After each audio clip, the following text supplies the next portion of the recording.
Evening everyone. Hope we're all well. Just give it a couple of minutes for people to join before we get started with this Yokomo build.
Right, let's make a start. If people join, have any questions or have anything that they want to put in the chat, they can do. So to start with, there's a couple of little bits and pieces before coming live tonight. So the first one has been, I did the chassis protector. So there we go. So it's a balls out chassis protector to go on the bottom of any car. So it comes as an A4 sheet or an A5 sheet. And just basically put the chassis down on the skin, go around it with your hobby knife, and then on all of the holes I've just gone through and reamed them out. So I didn't fancy doing that live for everybody, so I did that last night. But as you can see, pretty cool, pretty trick. It's nice and hard wearing. I have actually got as well one already on my other car. I don't know if you can see that. So I've got a purple one on there. I've gone for a bit of a contrast, so an orange to go with the body. So yeah, so those are at MB models. Really cheap as well, only a £5. And as I say, it's a little bit of effort required. Lay it flat, go around it with a hobby knife, and then a reamer in each of the holes. You get a really nice finish and something that's going to protect your chassis for the coming runs and season. So that was the first thing that I prepared. And then the second thing was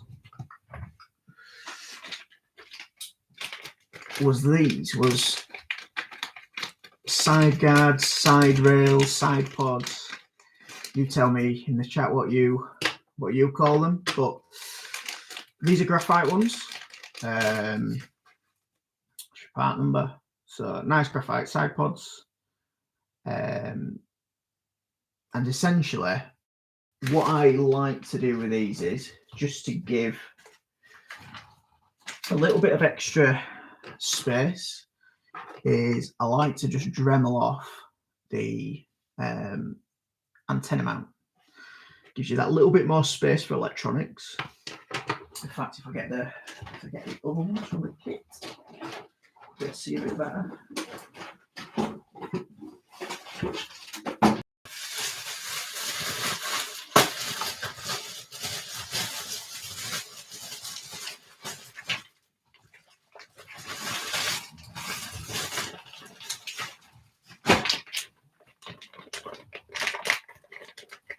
Here we go.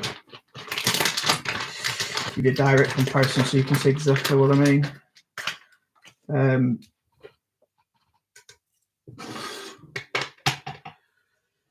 So if we compare, a little better one on the antenna now actually. So if we compare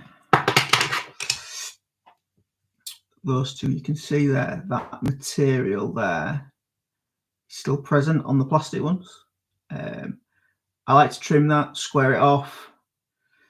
Gives just a little bit more space for your electronics. You can get your tray in and out easier, and also depending on the size of your electronics, it may be necessary to do it anyway.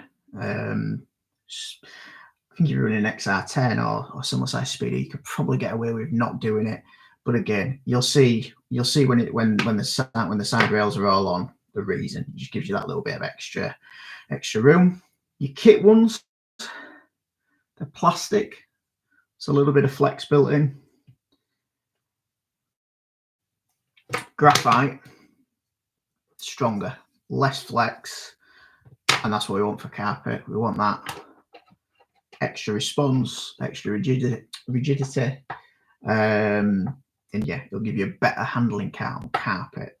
The plastic, though, I run the plastic everywhere else. I think it's a go-to and it's a standard. There's nothing wrong with the plastic ones, but again, on carpet, I really do like the graphite side pods, and you'll see with the other parts in the car as well.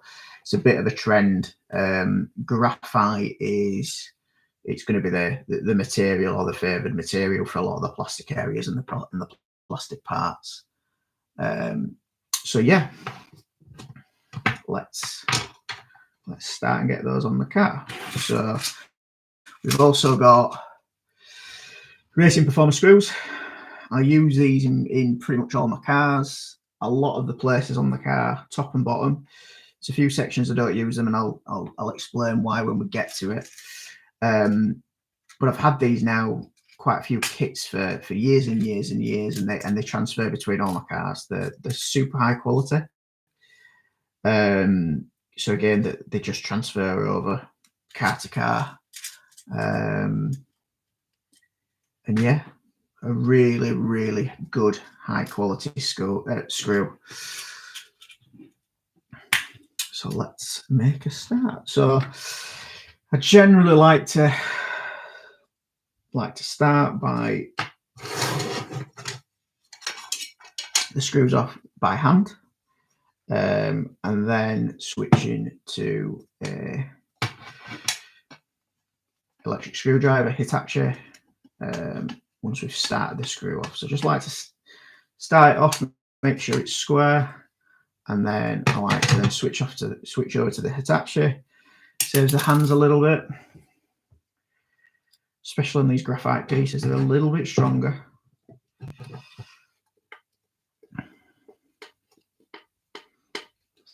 Start that one off as well.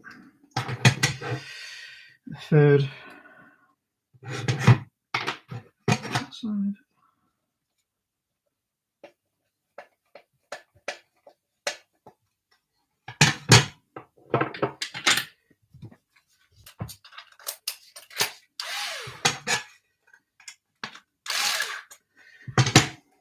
Tighten that up a little bit because it's graphite.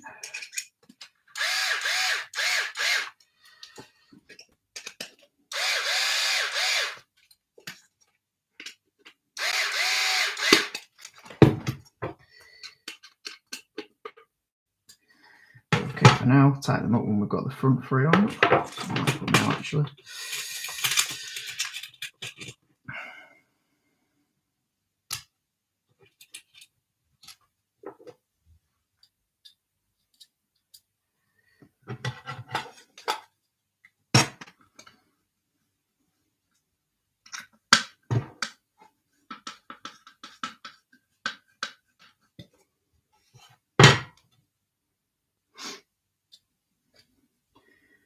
Those front three in.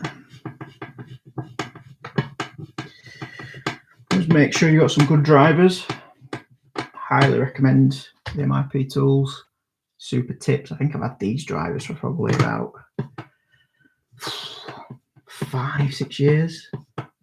Never needed to replace the tips yet. Super, super, super strong.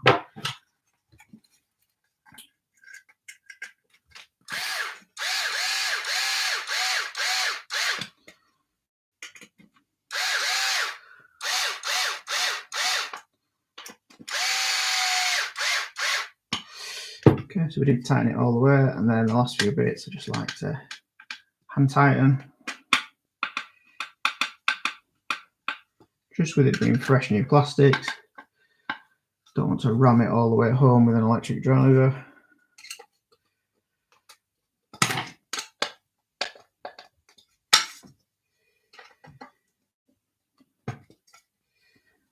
And there we go. One on. Let's get the second one in.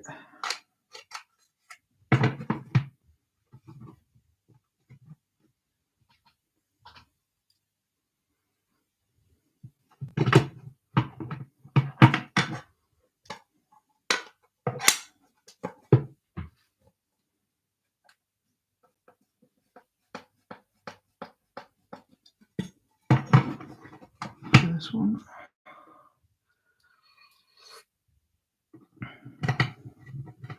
Again, as and when people join, if you've got any questions or if you've missed anything, put me in the comments and do my best to answer for you.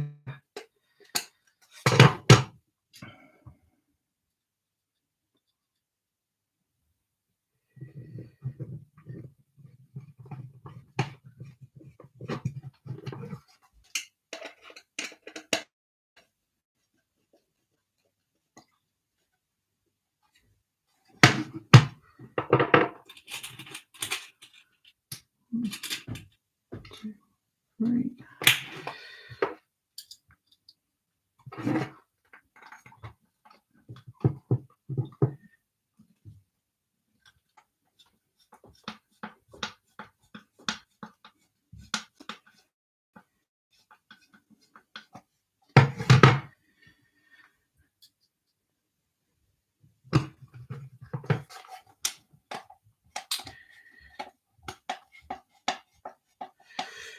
Has everybody been racing then? Has everyone had a good summer? And some good results? We're looking forward to going indoors.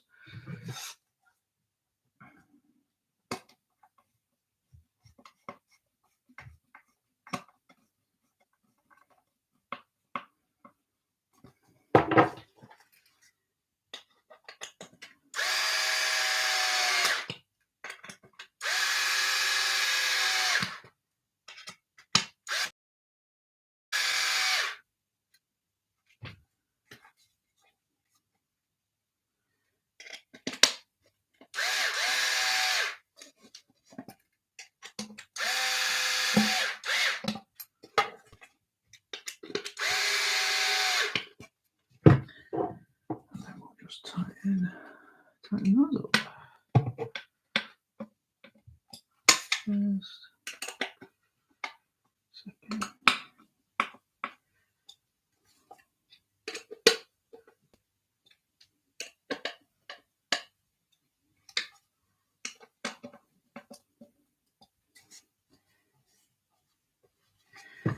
There we go. That's your side rails, side pods, whatever you like to call them, installed. So the next parts are going to be the weight inserts. So with the weight inserts, you get, these are what come in the kit. So you get steel electronics weight, absolutely perfect for carpet, perfect for Astro, perfect for any high grip.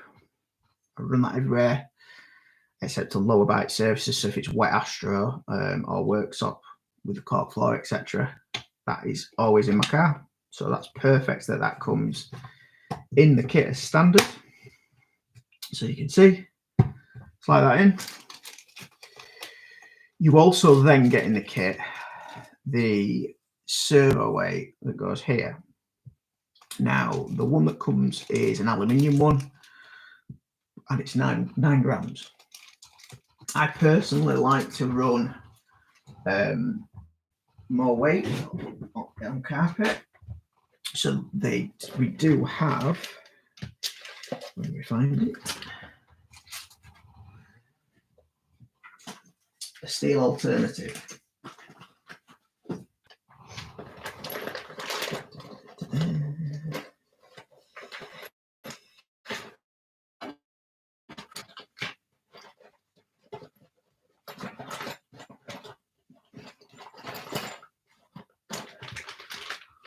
Where's it gone?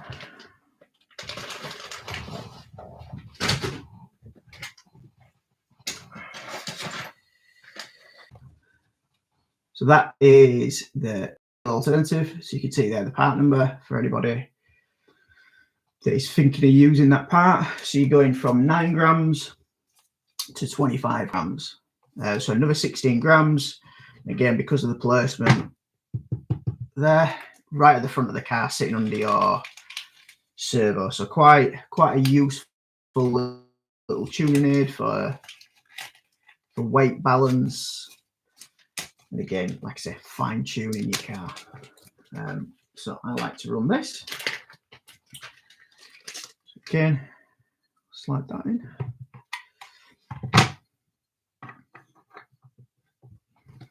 There we go. Get the screws.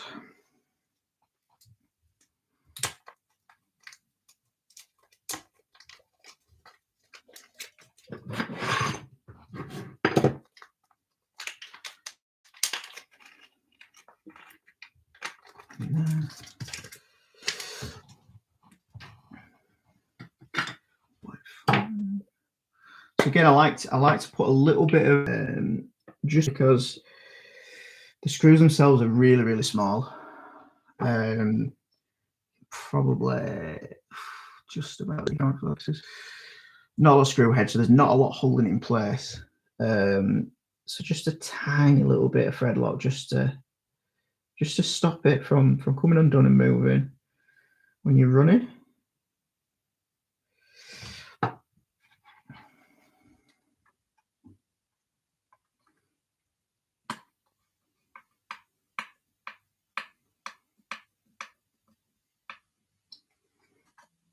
There we go.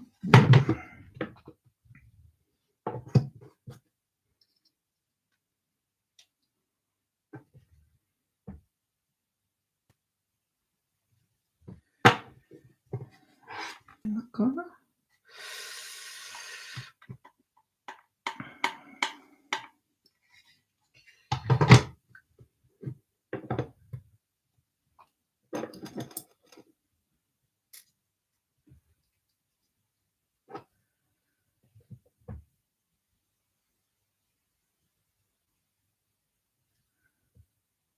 So this was actually one of the new features specifically for the SO2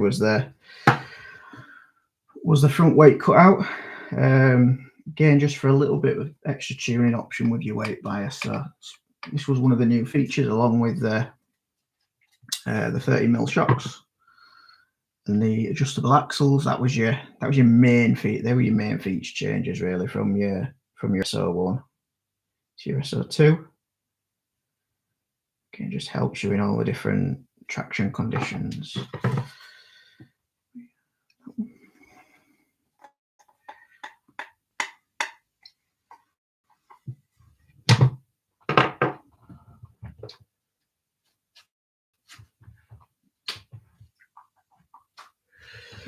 Get the ones with the ESC.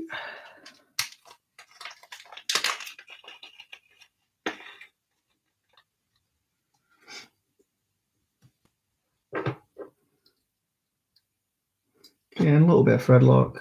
Not crazy, but just a little bit. Only small threads. Just want to stop it from moving. That's all. Don't want to go crazy where you're gonna strip a little 1.5 mil screw out.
That's the weight plates in, little chassis plates. Again, nice little feature we have on the cars. So next steps, what we'll do is we'll go pretty much the direction that the manual likes to go, and we'll build up the front end, because I think this is one of the areas that a lot of people struggle with is the front end area. I know when I've been speaking to a lot of people at the track, they've struggled, in their opinion, with a sloppy steering rack. So I'm going to show you what I do on my car, and how you shim out a little bit of slop and which area you should shim to not damage anything. Right. So first of all, let's get the steering posts in. So these little steering posts, again, you're going to really want to make sure that you do apply thread lock on these a little bit more than what we've just been doing with those really small screws for the weights, mainly because you're not going to have access to these easily to tighten on the car. So you want to make sure these are not going to move. Otherwise, to tighten them, you're going to be taking your full car apart, and actually it's not always going to be obvious that they're loose. So again, some good quality thread lock, and we fire them in.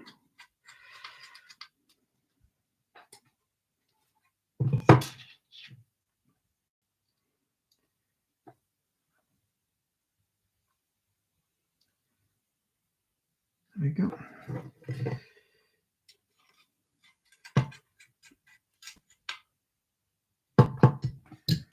Nice and tight, the thread lock will set, and that should be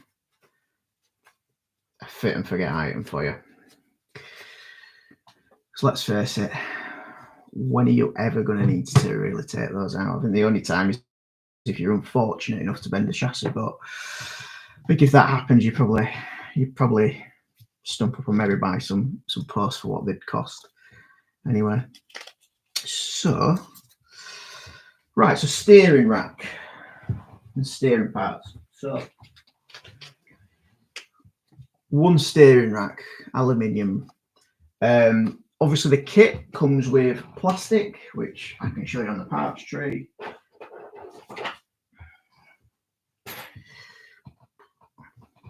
So you get your bell cranks, get your steering clamp, if you want to call it that, and then your steering rack. It'll come with the parts tray, and then you've got your servo horns and your actual servo mounts. They all come plastic as standard. On carpet, I like to run all of these in alloy, so that's including the posts,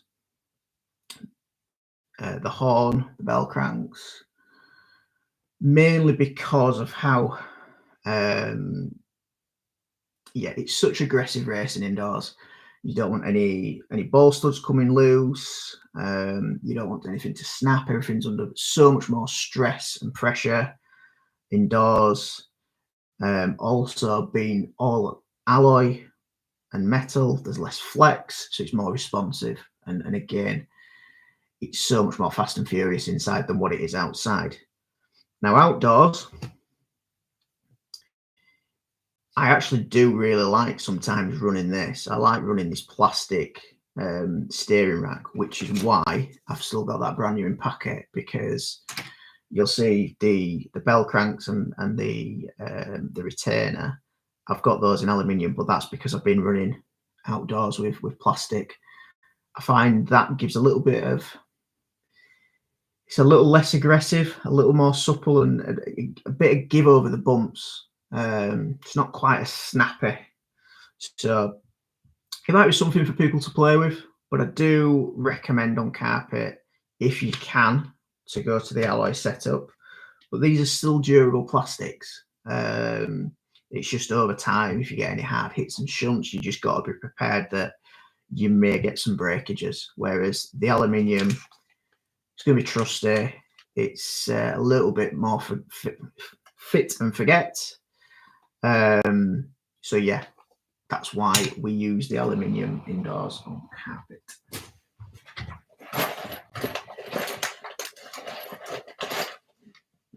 So as I said, these have been recycled from another car. Another bell crank there. Where's the final? There we go. And there's the final bell crank. So that's the other thing that I would say to everybody. You can see there that these, as much as they have been on another car, they look and feel like brand new, and that's testament to the Yokomo quality. Really, really good parts. If you treat them well, especially all the aluminium and the upgrade parts, you're going to be able to transfer them between cars.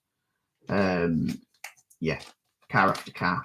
And also, it's I think it's one of the selling points that we've got of the platform is parts don't just quickly become redundant because there's something brand spanking new every season or every 6 months. It's more like small evolution on the cars rather than radical changes year after year. I know some people like that, but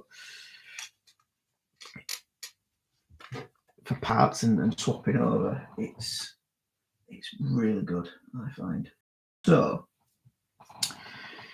in terms of your steering rack, okay, so they've already got one on. So you get in your kit, so you get your little center links, and then you get your shims. So you get 4 shims like that. They are 0.2 millimeters, and they are a plastic shim. So they're not a stainless metal shim, but a plastic shim. The reason why they're plastic is because they're less likely to bind. So what you find is, I know a lot of people do think straight away, let's swap those out for stainless, but that's where you're going to start to mark up your center link and score your center links that are going to get pressed into your steering rack. Yeah, I wouldn't do any spacing. I'd follow your manual here, which says that you're going to get one of those spacers, drop it on your center link, drop it onto your rack,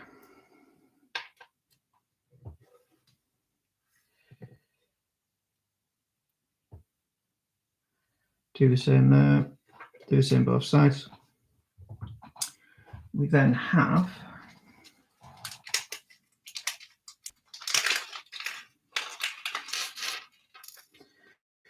all the ball studs here.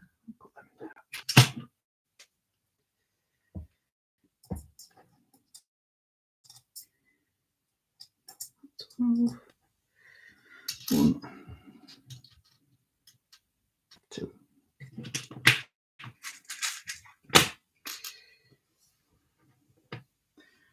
Put your washer through your screw, like so. Slide that through the center link. A little bit of thread lock on the end, just to stop it from moving out. You do have a little nut to go on the end as well, but again, these areas are going to be under quite a lot of load and a lot of stress. The last thing that we want to happen is for them to be coming loose. So the hand driver, just gonna knit that up like so.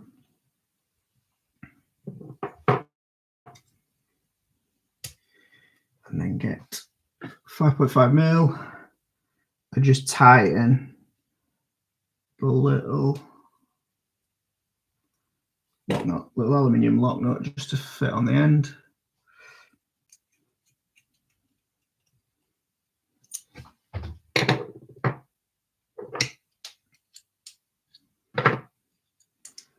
Just tighten that up like so.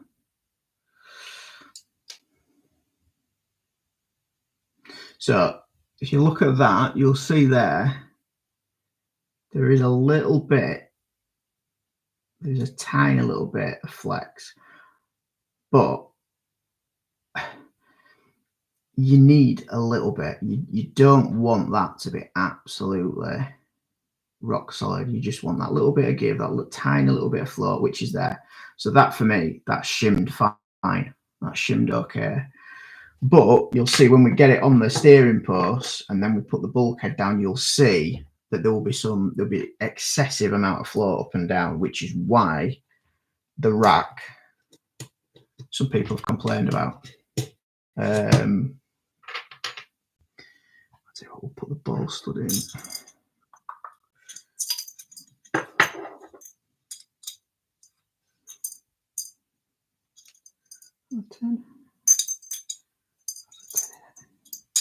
Yeah, slide that in again. A little bit of thread lock on the ball stud. Again, for anybody watching, if there's anything that you wanted me to recap or go back through, just put something in the comments and we can talk about it or explain.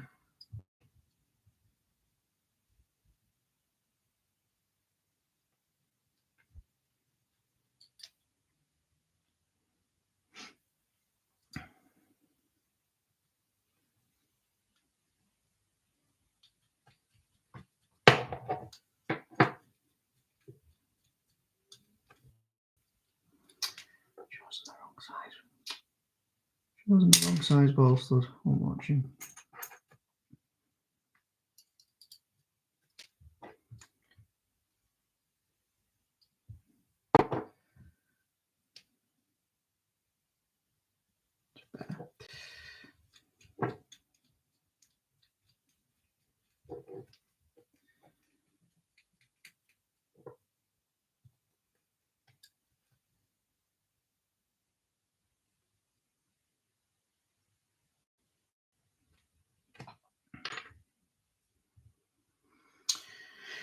Right, okay.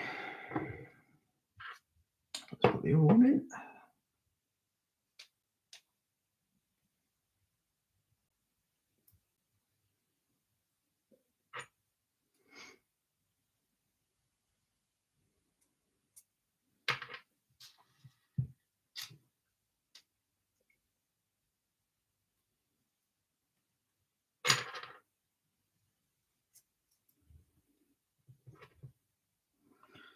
No space there. Drop a thread lock.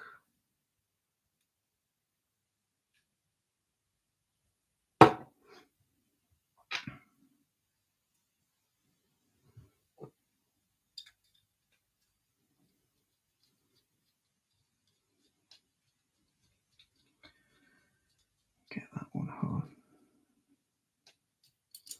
Get that on, and then a little lock nut to go on top.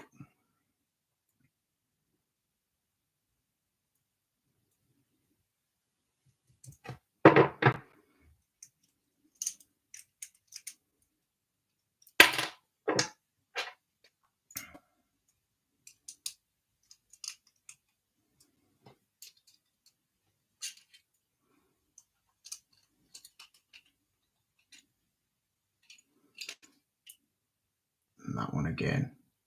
Perfect. In fact, what we have just missed there, we didn't have the 3mm shim. Silly me.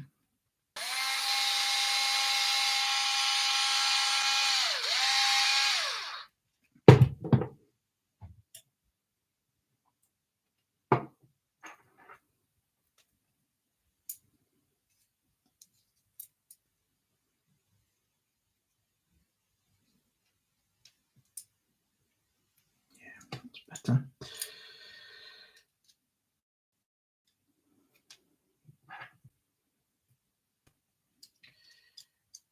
Try again. Bit of thread lock.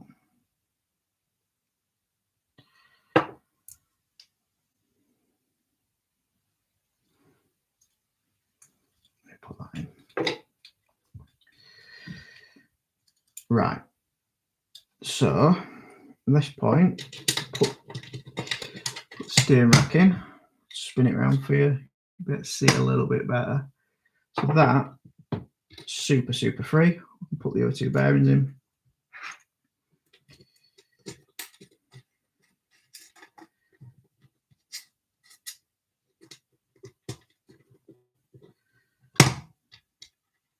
Really nice and free, as it should be. So I think this is the point where things start to go wrong, because what for other users, what we then put on is this, which is the clamp. So the clamp presses over the top of the steering post to hold the steering assembly in place. Just get it lined up.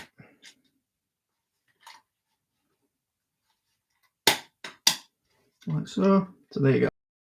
You can see there, that clamps down on the steering rack.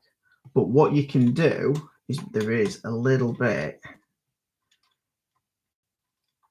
it's hard to show on camera, not enough fingers to hold and show you. But there is some up and down float on the bearings against that holder. So that is the place to shim. So it's on top of the steering post, it's on top of the bearings, in between the holder. So in between there is where you're wanting to shim. Hi Mark, you all right? Just seeing your message. We're just on with the getting the steering together. As you'll have seen, like myself, a few people have had some problems with steering on the Facebook groups, etc. So shims, let's get some shims just to shim that up.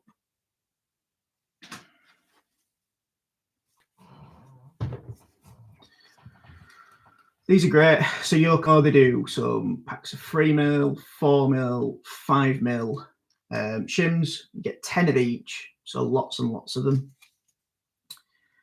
And you can essentially just shim out the play that you've got. So you can see here we've got 4mm. I think I just showed 3, didn't I? Yeah, 3mm and 5. So again, really handy packs. I'd advise anybody when you're building a kit, these don't cost a lot. I think they're probably about £3-4 a pack.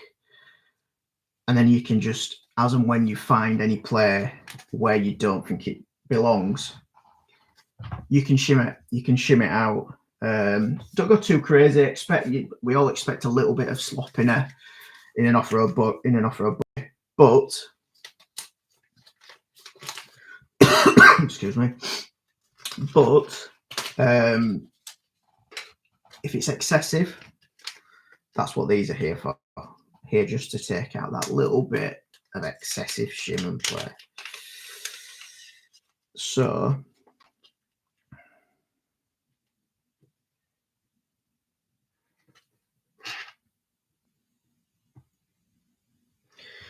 these are 0.13 mils. So I'm going to have a look. I'm going to put 2 or 3 of those in each side.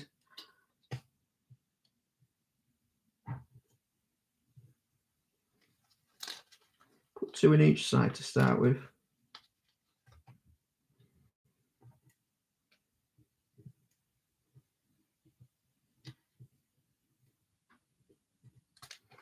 Yeah. And then we will put the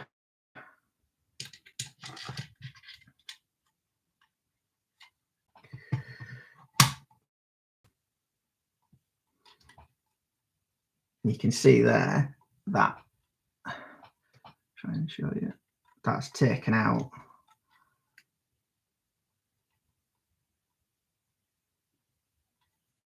the excess. Still a little bit, which you want, but it's taken out the majority of the excessive play. So yeah, that's my tip, is to just shim in between that holder and the steering assembly, just to keep things, just to keep things as it should. You should have a little bit of play. Don't expect it to be rock solid, but again, just a little bit of play. Evening, Pete. How are you doing? You okay? So that's the steering done. Now the next step is, again, this is an existing part.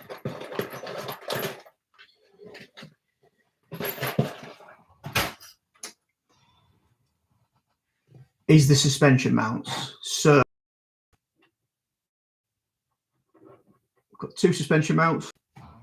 They are the optional suspension mounts. The kit one is plastic. And what you can see there, we've got the aluminium one, which is this one. And we've got the steel one. So two choices. The steel one obviously is carrying a heck of a lot more weight. In fact, I've got the scale to hand. I could weigh them for you.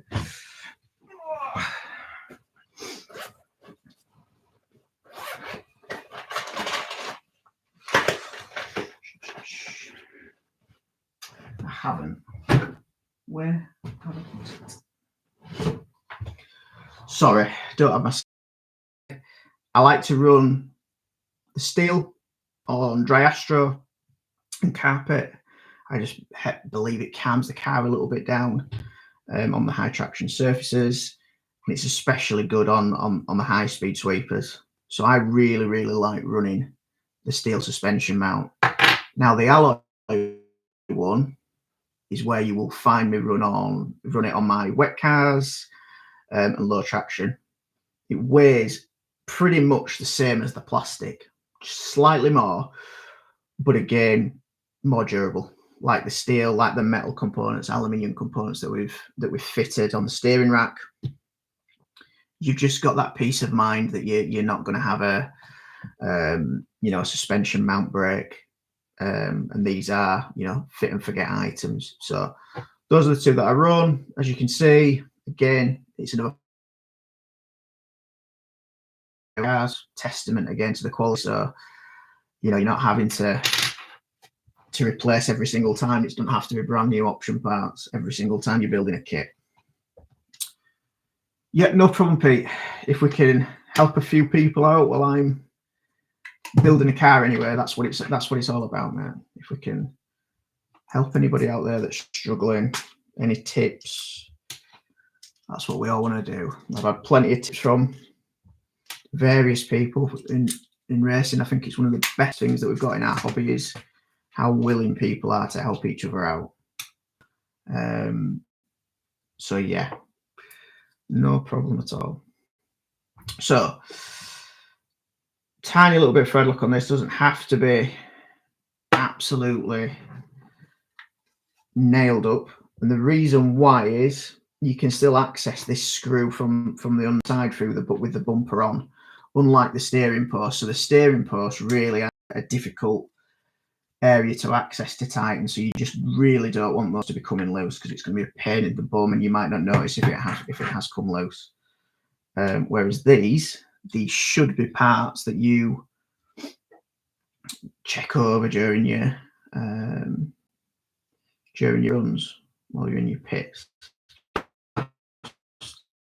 Tightening these screws, just nipping them up, making sure that nothing has come loose through your run. Right. So there we go. Tell you what we didn't do there. We didn't put our steering bolsters in. So on my setup, I'm not running any Ackerman washers, so I'm just copying a setup that I developed for MB over the last year or two. So I'm just gonna put these in without the manual. As a base setting, we'll have 1 millimeter there for you.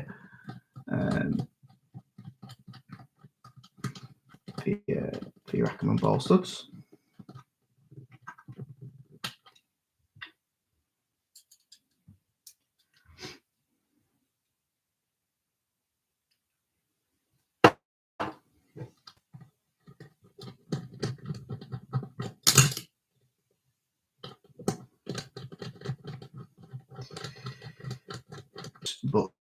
ultimately super smooth and super free, which is what we all need. It's what's connecting us with our steering.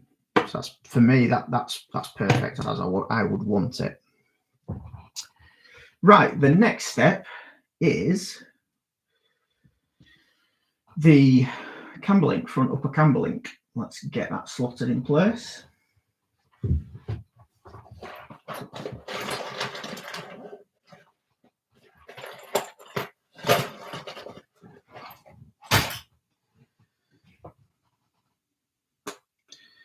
And we have an alloy upgrade. So this is you can see that if it focuses.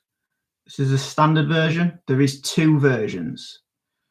There is a narrow and a standard. The narrow is the option. If it's got standard in the description, so this is the wider front upper camber link mount.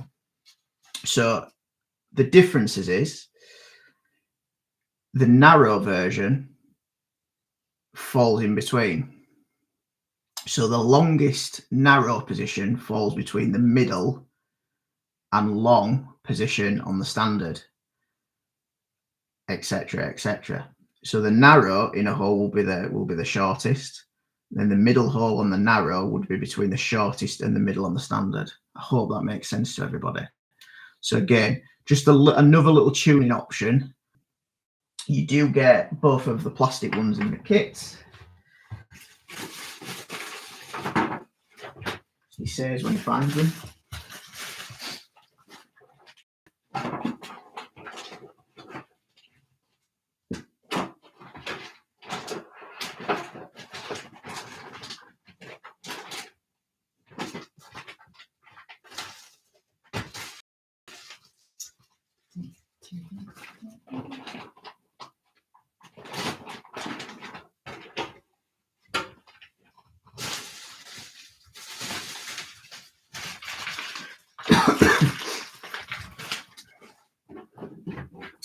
Never mind. When I see them, I'll show them you. But we've got a couple of choices that you can make there.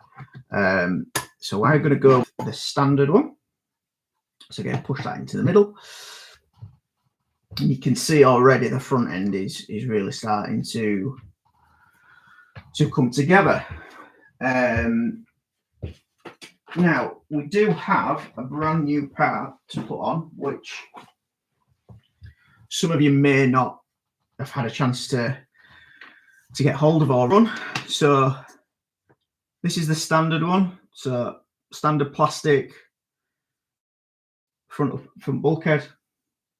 These have been around for quite a while now. Do break sometimes around that area there, around that sort of area. Sometimes they can fracture. But in tune and in line with what I've said with the side pods, etc., Yokomo have just released the graphite version. So the front graphite version of this. Now, I ran the plastic one all through last winter. And what I did do was I had a front stiffener to try and reduce flex through those winter months. So this is how I ran. So I had that bulkhead there, and then I had this piece. So this is I think this is a fusion part. I think it's from Slough Models, or it was. Not sure if it's still produced. And ultimately, that braces straight across there. So that was a way of stiffening the front of the car. Try and bring that a bit closer. That was a way of stiffening the car previously. But now we have this graphite front bulkhead. I'm going to try to start with just that on its own without a stiffener. And again, I've still got that stiffener there that I can try out if I feel like it's necessary.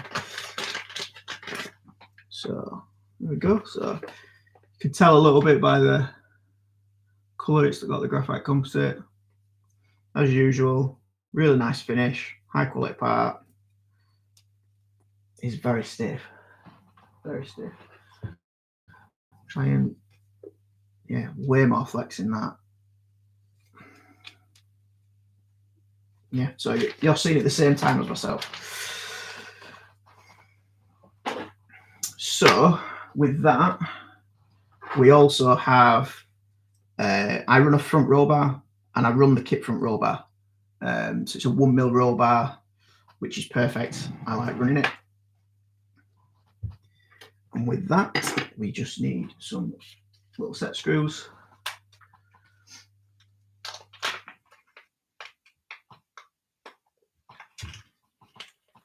Just a couple of 2x4 screws to hold the roll bar in place.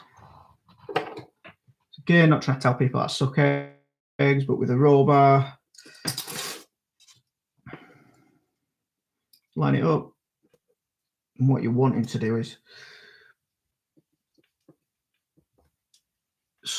screw down. Initially, we're not going to go all the way. Get the other one in now. And you want it to hold it in place securely, but not bind the roll bar. The roll bar still needs to be able to rotate freely, but you don't want the side-to-side movement and play in your roll bar.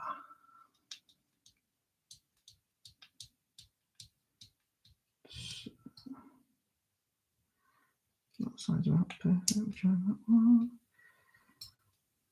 That bit tight. We should back off a little bit.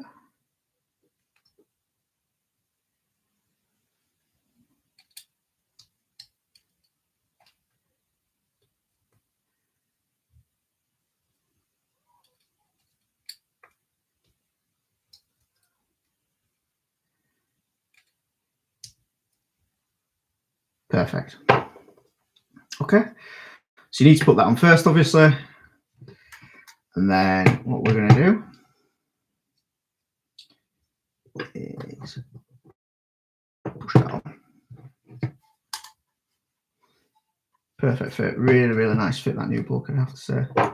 Really nice fit. Let's secure it. So we've got the two screws, the back of the bulkhead there, that we need to put in to secure it. They are 15mm. So can we guess the right ones? Probably not, but we'll give it a go. That was the right one. Wrong.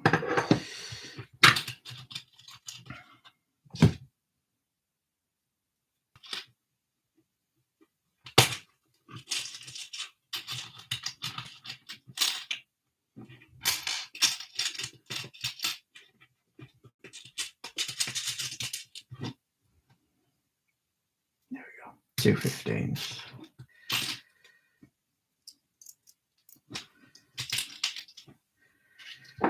So like I did with the side pods, again, I like to start the threads by hand just to make sure everything is square. It's not going in at a funny angle with them being brand new threads,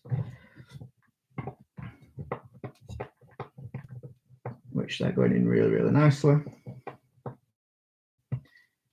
And then what I like to do is I like to use the attacher, just save the wrist a little bit.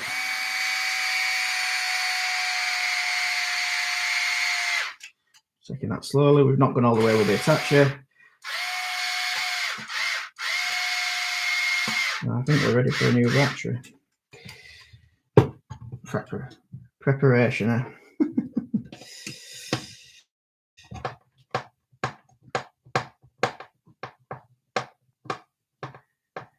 There we go. That's hand tightened on that side.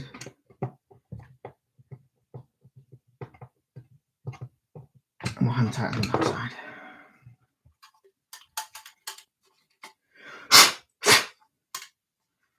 There we go. So we're getting there. That's your bulkhead in place. Obviously, a few more screws that go into it and go around it. Keep everything as it should be. See, roll bar, nice and free. So what we also have as well, let's put in.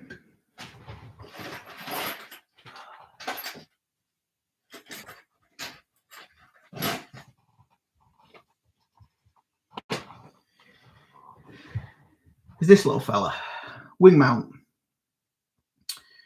Get that one in the kit, so you get a nice plastic one. And again, absolutely nothing wrong with that one. Perfect fit. Allows you to be able to obviously mount the 2 option wings to the front of the car. Or there's this one. Now these have been out for quite a while actually.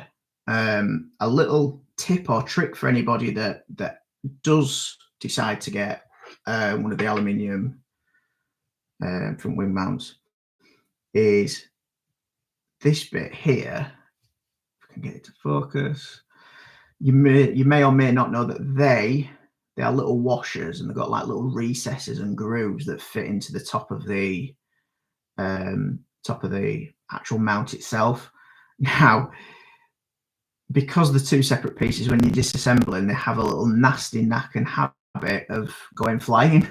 So what I like to do is little dot of super glue just to the mount itself from the washer, and then that way you're not going to lose any of these little mounting washers, because yeah, they're a nightmare. They have a nasty habit of wanting to go flying when you take your mount off, when you're unscrewing. So yeah, nothing wrong with the plastic, but obviously we all like a little bit of bling, a bit of added strength as well. So that goes there.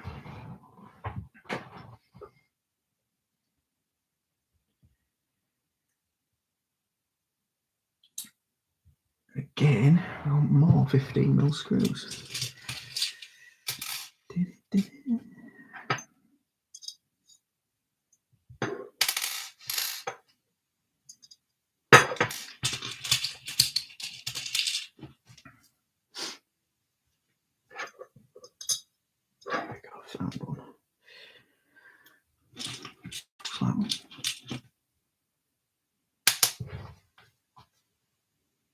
Yeah, and the 2.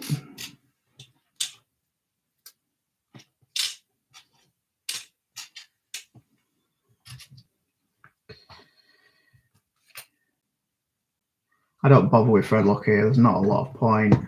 They're easy to access and to tighten by hand.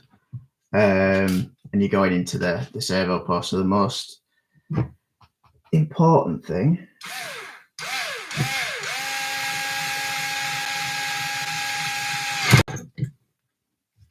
turn that down because we're going into our live. Don't need it so aggressive.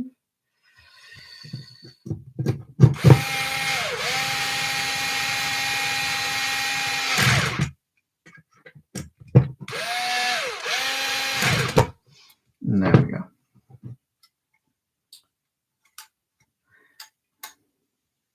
I haven't got one spare, but I can show you on my other car. So this bit here, the little wing buttons, these are cool. I really like these. I don't know if it's going to pick it nicely on camera or not, but the little, there you go, little carbon front wing buttons are lovely from Will Speed.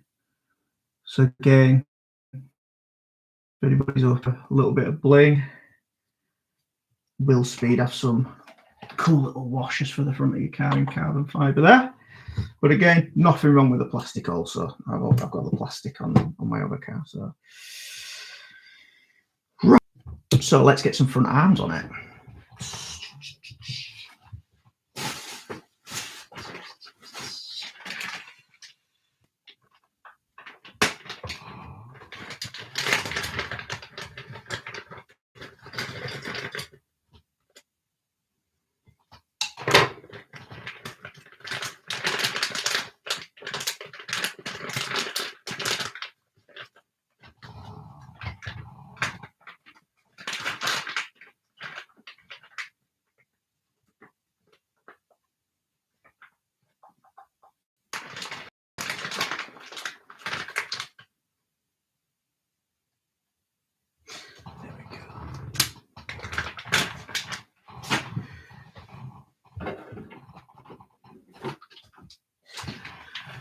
Okay, so front arms.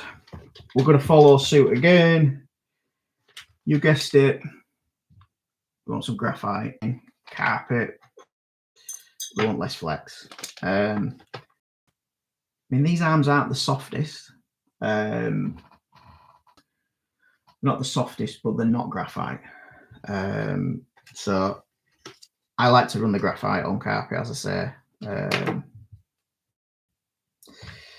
So yeah, I've just got some spares, or I've got some arms also for my lower traction cars. Get some really good snips here.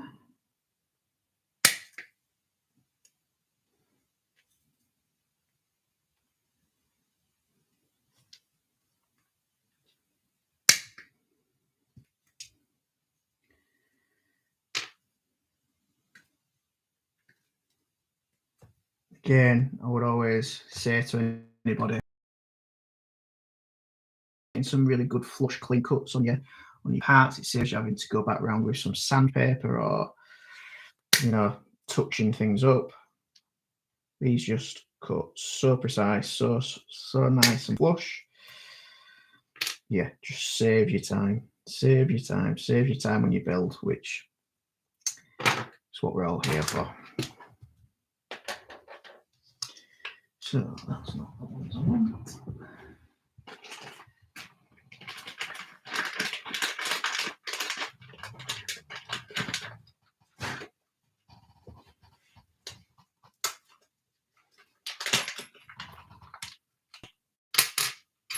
Some hinge pins for those.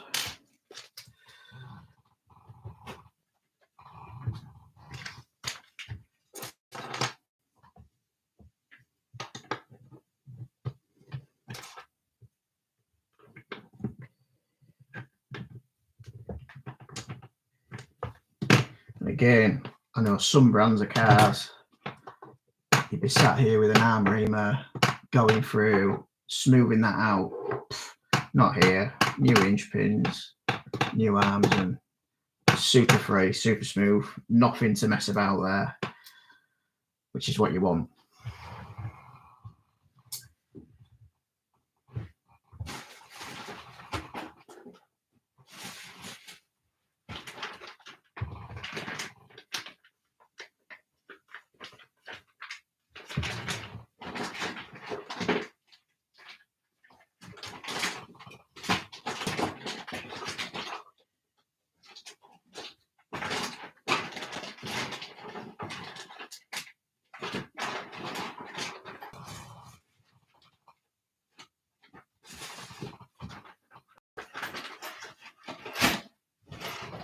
Right, hinge pin brace is the next part. So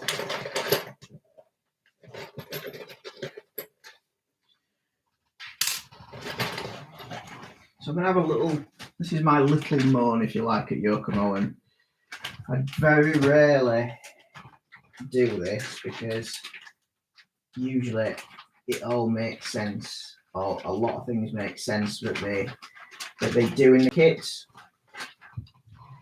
But this one to me didn't.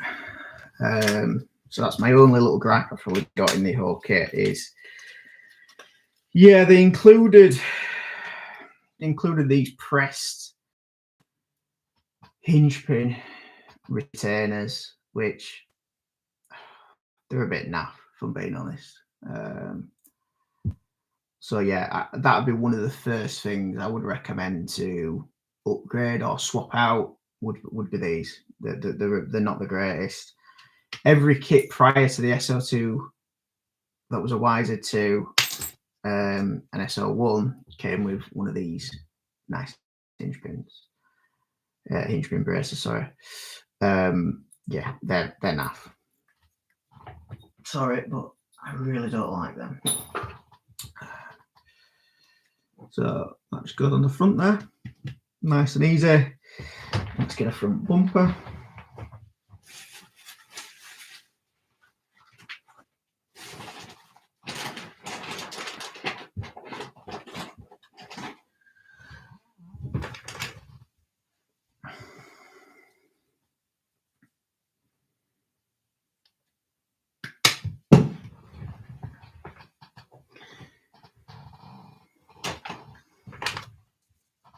Get the front bumper, slide it under, nice and straightforward.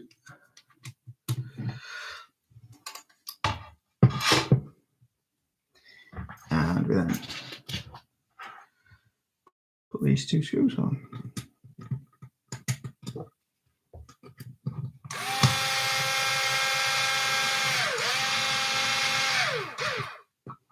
Screwing straight into, obviously,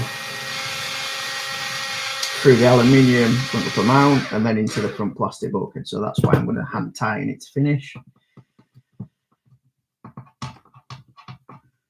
Just nip it up.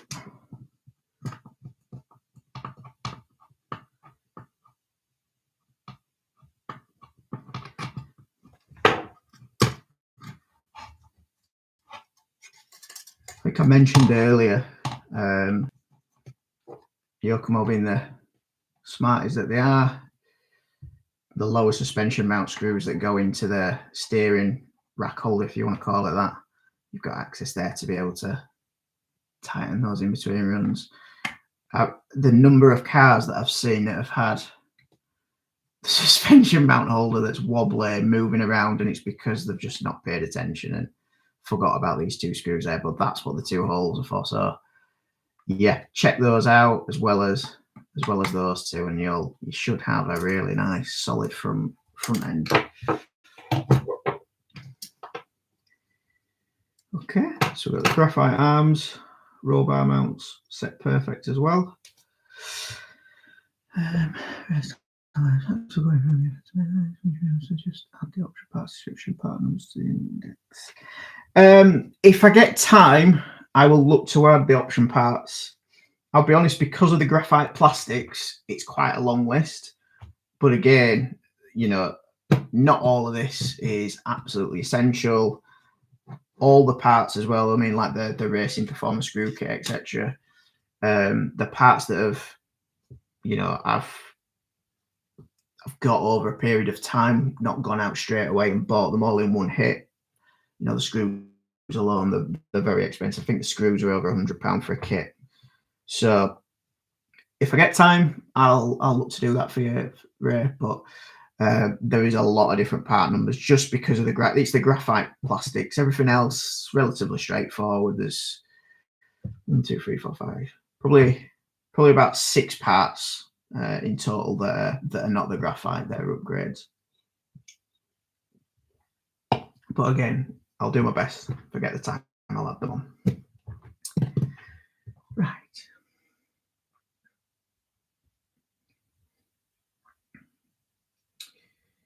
I think what we'll do now is I think we'll go to the back end. I think we'll put the C&D block on, and we'll put the rear arms on, because I want to have a look at the rear arms. Actually, I've got a couple of pairs of rear arms, so I think some of you guys might be interested about this. I've never opened these before, so I'm intrigued to see what we get in a pack.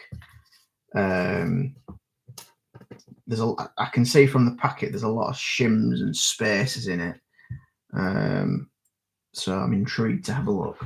So let's get the C&D block.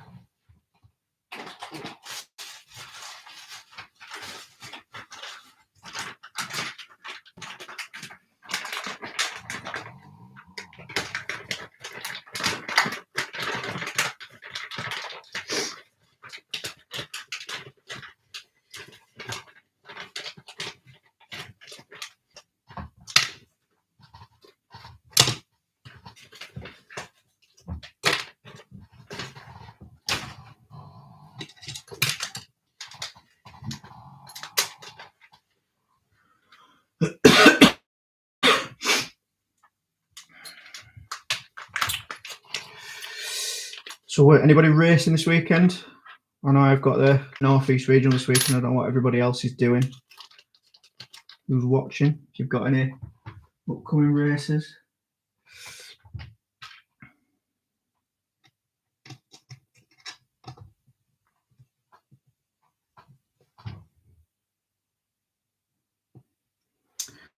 So we want a couple of 8mm.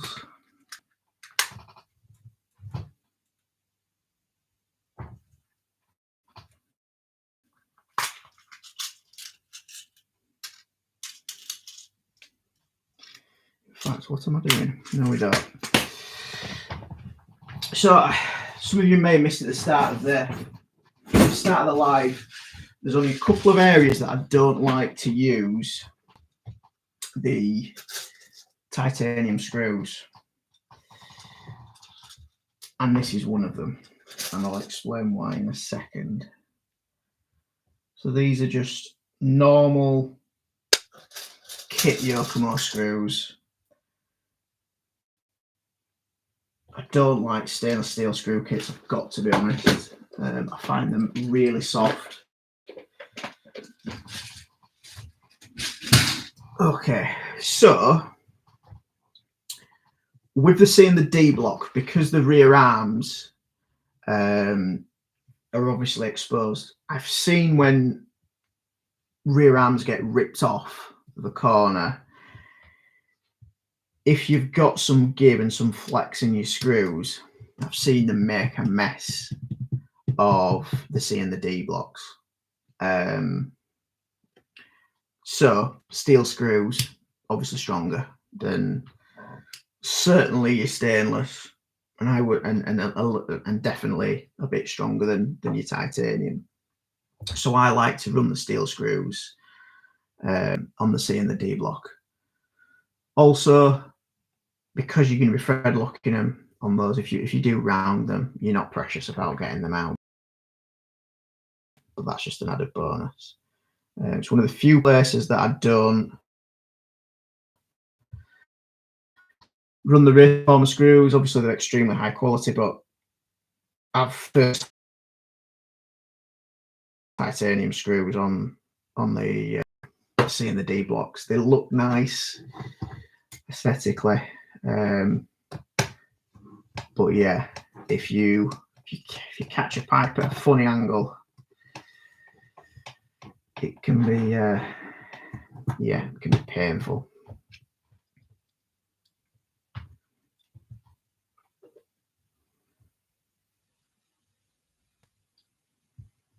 Again, bit of thread lock both the screws for this C block.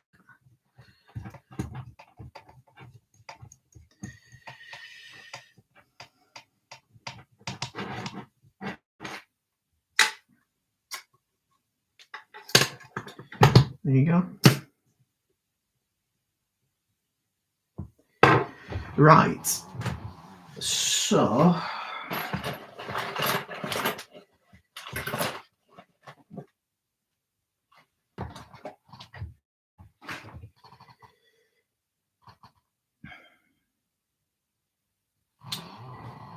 this is going to be going on instead of the kit D block.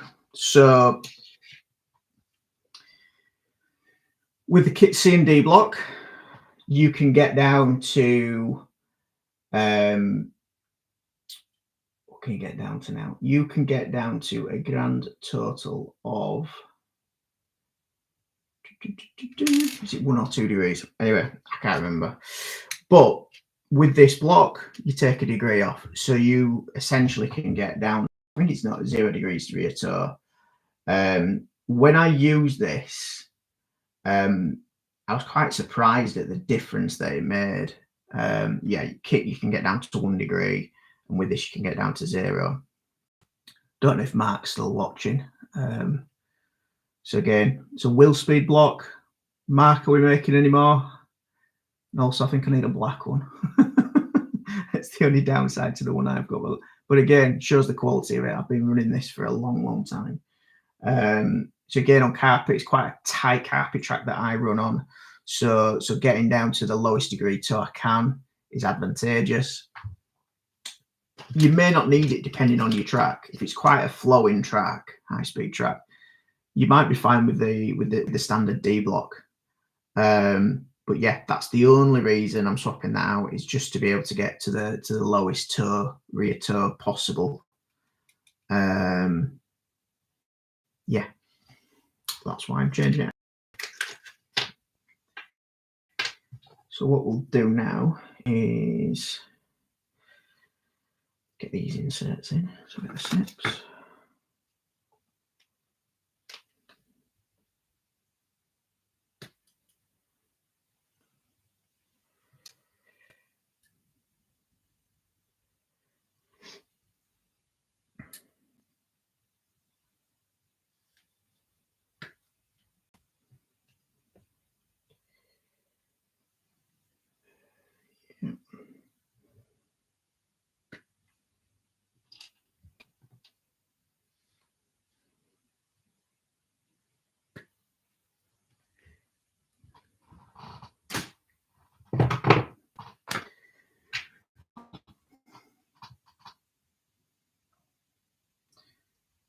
So again, just going to push the inserts in. One little tip that you could do, I'm not going to do it on mine because I know what I'm going to be running, but if you struggle with your eyes, is could use a Sharpie, little marks on your dots, or even the number. Yeah, you can just make it a little bit easier to see. I know everything being black can be a bit hard for us sometimes, especially if you got poor eyesight. I'm struggling with mine a little bit with glasses. So again, just a little tip can help.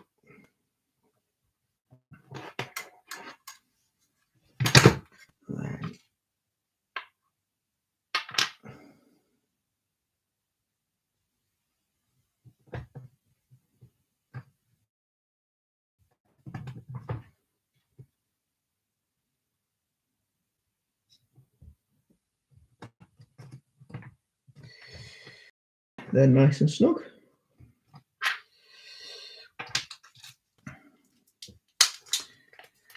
Hinge pins are there ready to go. Right, let's get the arms I was talking about.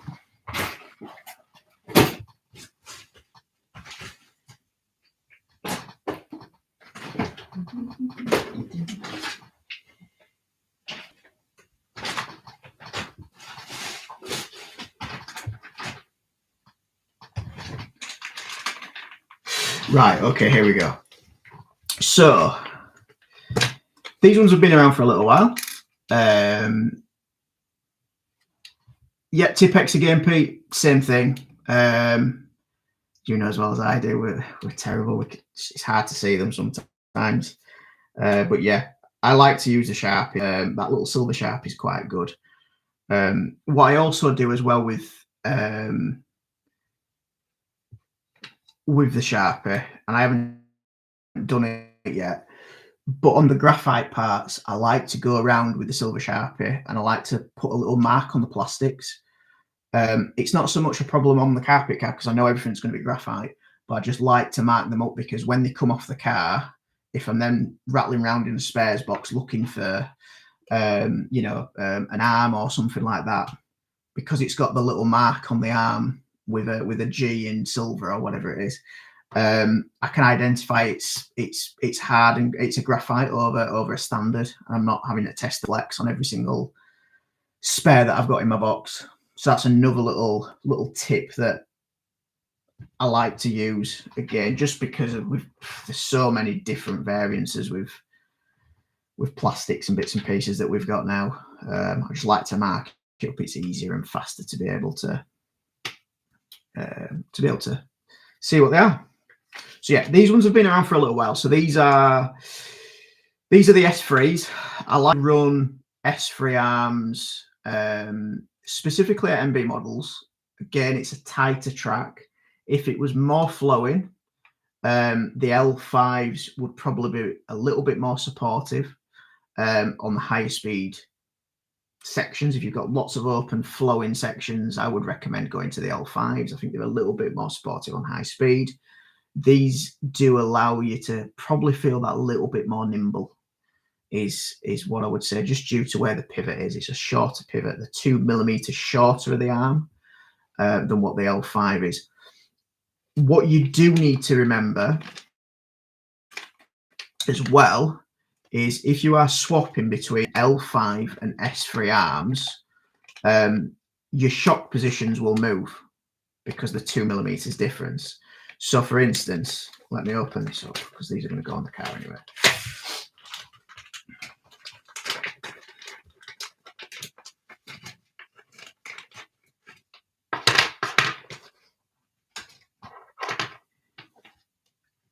If you were running the inside hole on the L5, you would go 2 holes over on the S3 to get the exact same shock location position as what you were running. Now again, that's just if you're wanting to do a direct like-for-like swap and comparison. Also worth remembering between L5 and S3 is you will need to run a different length dog bone on your drive shaft. So there's 68 and 69 millimeters. The 69 millimeters you will use for your L5 arms. The 68 millimeters, excuse me, you will use for the S3 arms. Also, when you're running the L5, you want to be putting in 2 little shims on the inside. Now, the shims do come in the kit, and they are 0.5 millimeters. So essentially, you're shimming a mil. Again, it's due to your drive shaft engagement and your plunge. You're wanting to make sure that your dog bone is fully engaged into the out drive. So that's why that 1 millimeter shim's there. You go to the S3s, you can take those out. Now, just to complicate things further, because I'm running this guy, and I'm getting 0 degree rear toe, I need to run some slightly different dog bones. So I actually run 66.5 millimeters with this.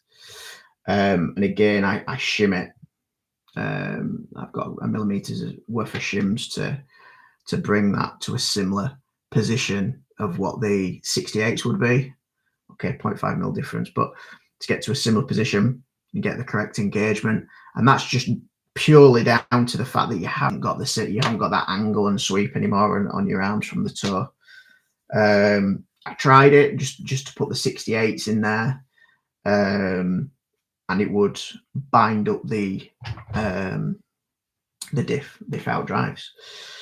So I've got 66.5 is what I run. Now, I actually could do with some brand new 66.5s, but I can't find them anywhere. So if anybody knows where I can find some, that would be greatly appreciated.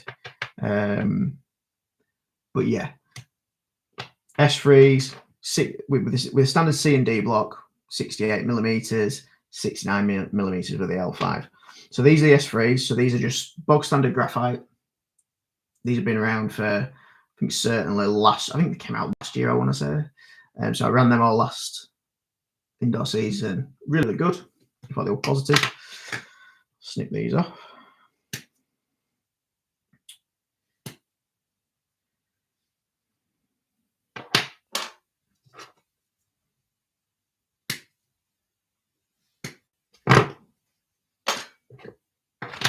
Now,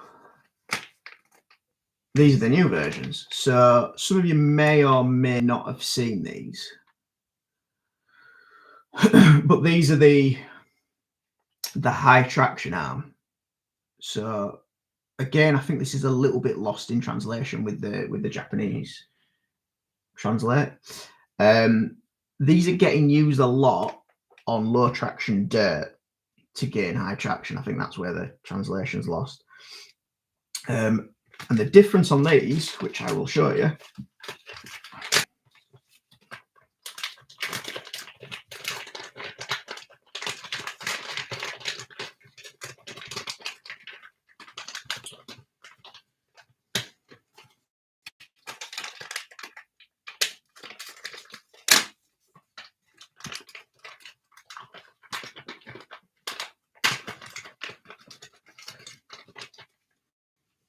is this.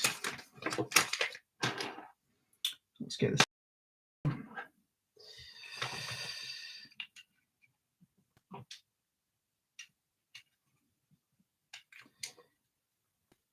Is that section there.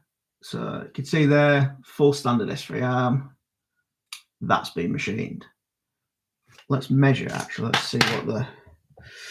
Again, first time I've looked at these. I know I've had quite a few people that have asked me specifically about them, but I'll be honest with you, not felt the need to play with them and try them during the outdoor season. I probably will have a tinker with them during indoors, whether I try them at workshop. But I've actually got a little bit of an idea that you could maybe use these on your carpet car to get an even longer wheelbase if you really wanted.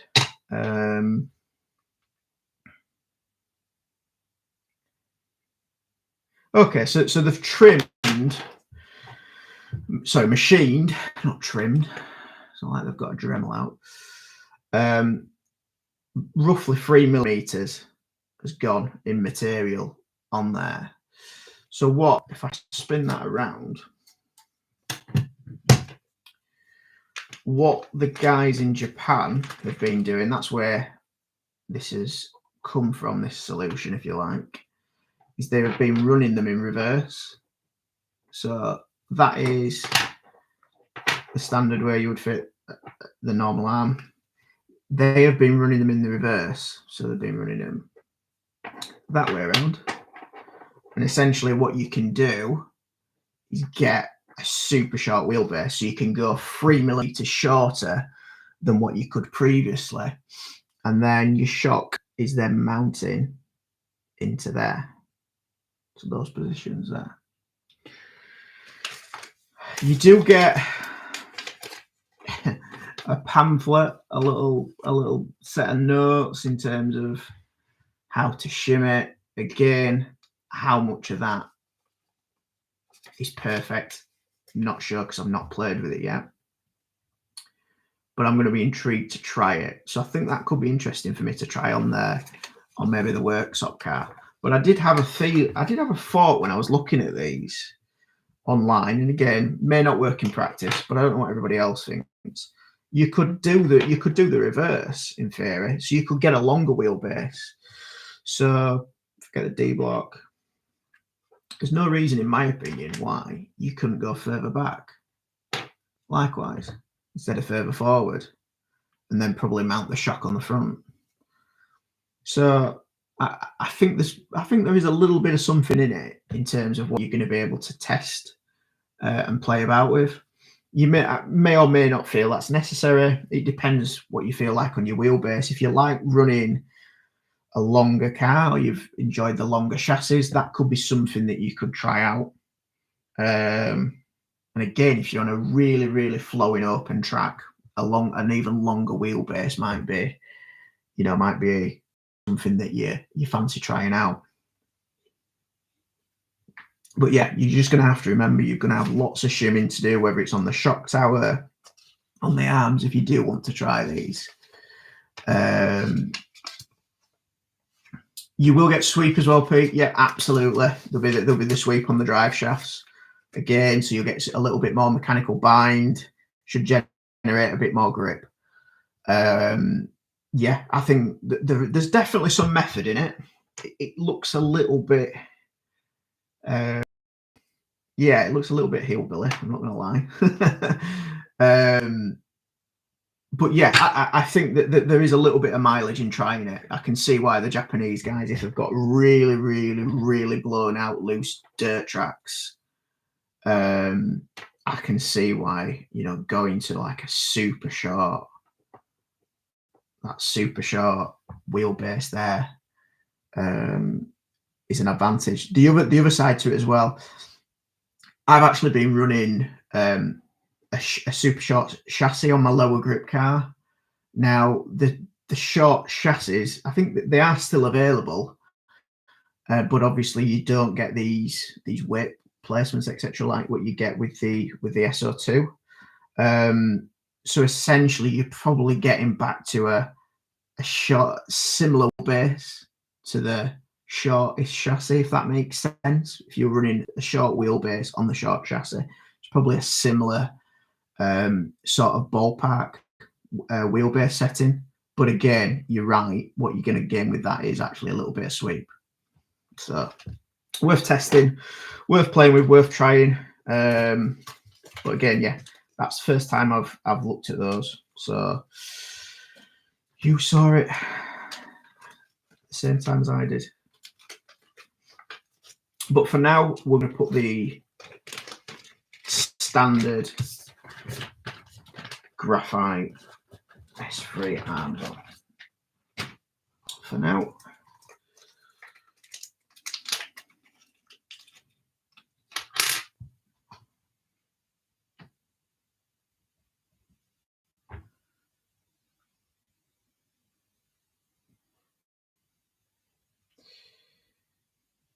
And I was.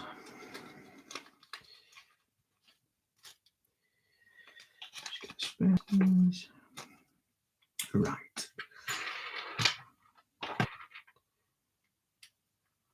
So on my setup, I am running long wheelbase. A bit tight those actually.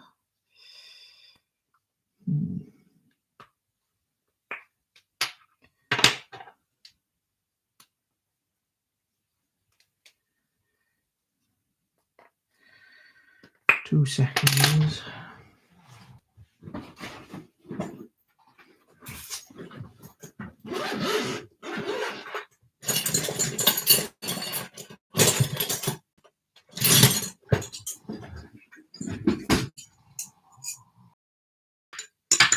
So just as I was praising the front arms, saying how wonderful and smooth they were, they're just a little bit tight, just a little bit. So we're just going to go through, just going to put the reamer through, just the arm reamer, just to free them. They're just a tiny little bit tight, marginally.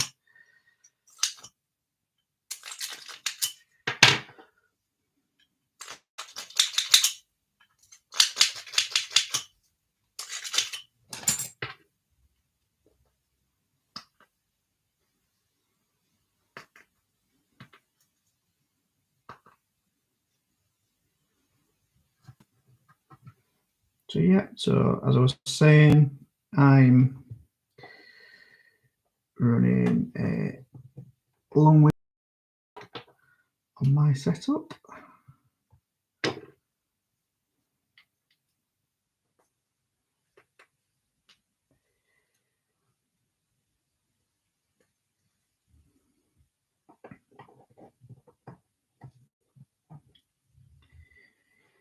Now, did we need these? We may or may not have needed these shims. Can't quite remember, because again I'm running this wheel speed D block. Might not need the little extra silver shims on the back, but we will try it, see how tight it feels.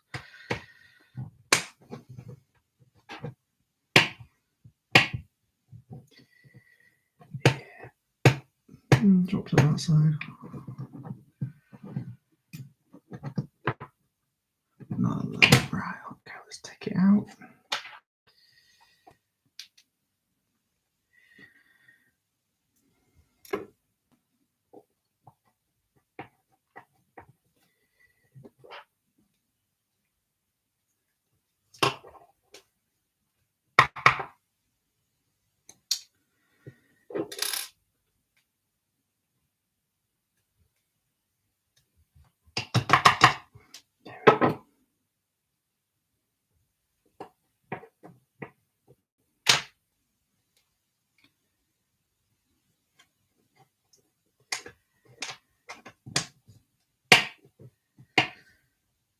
Yeah, it's a little bit tight on the arms.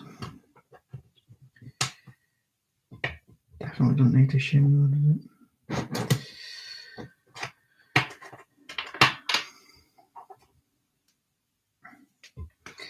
it? It's all about taking your time with these sorts of build, guys. No need to rush.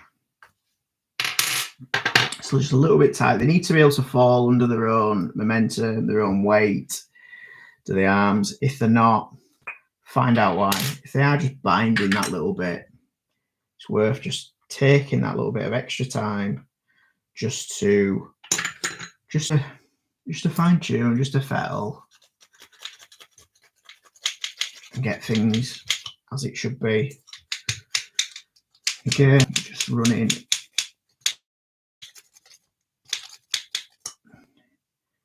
the reamer in there. The only thing is, because it's graphite, a little bit harder to.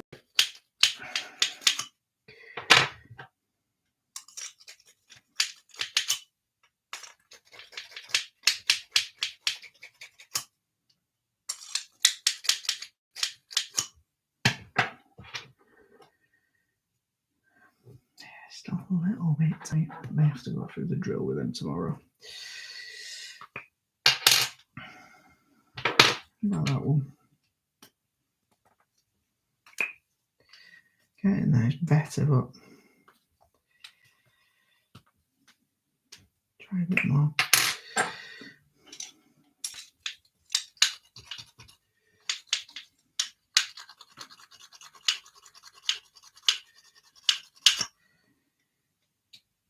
Yeah, in terms of wheel speed, Pete,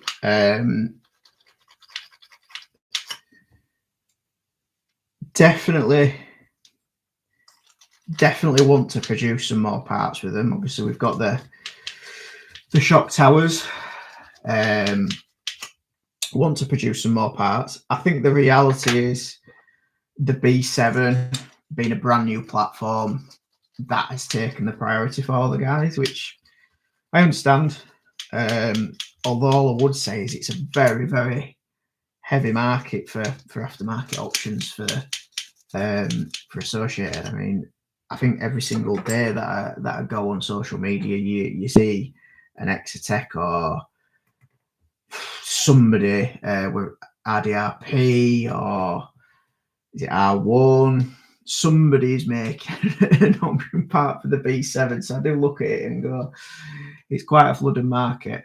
UJs, they would be a nice option. I did see, was it JC Racing? They've done some UJs for the B7. So I think UJs, there's definitely some mileage. I know the Schumacher guys.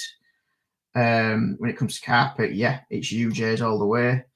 That little bit less mechanical bind, they find it a really nice advantage to run. So yeah, definitely an idea is a UJ. I'm not. Do you know something? The 5-gear transmission. I'm still not sold on a 5-gear transmission. Yes, you are getting the motor further forward. I'm still not sold on it. I'm not. I know some of the B7 guys have had issues with idlers. That's the one thing that I've always fought with running so many idler gears. Are we just overcomplicating things a little bit? That you could just do with some weight bias changes. So whether it's moving your LiPo forward, whether it's these sorts of plates throughout the car, so you can fine tune. Ultimately it's weight bias, isn't it? You're wanting to get more weight into the center of the car. So I don't know. That's just my 2 pence for what it's worth. But certainly, I don't know if Mark's still on, but certainly I'd like to work with wheel speed and try and get us some more parts, if you like, because yeah, we want to constantly develop. What I would say, which was interesting though, I don't know if you saw the lovely new shock caps, alloy shock caps. So Yokomo are definitely parts, so they're continuously bringing some new parts out, which again is nice to see. You want to know that they are making off-road parts. And again, the dirt car, I know it's not crazy different to the SO2, but things like the graphite gearboxes, obviously these high traction rear arms, we are seeing some parts at least. So there is development. So that's positive, is what I would say. I'm pleased that we're still seeing lots of bits and pieces that are arriving and coming to our cars, which I think is the main thing. I think one of the parts I would like to see personally is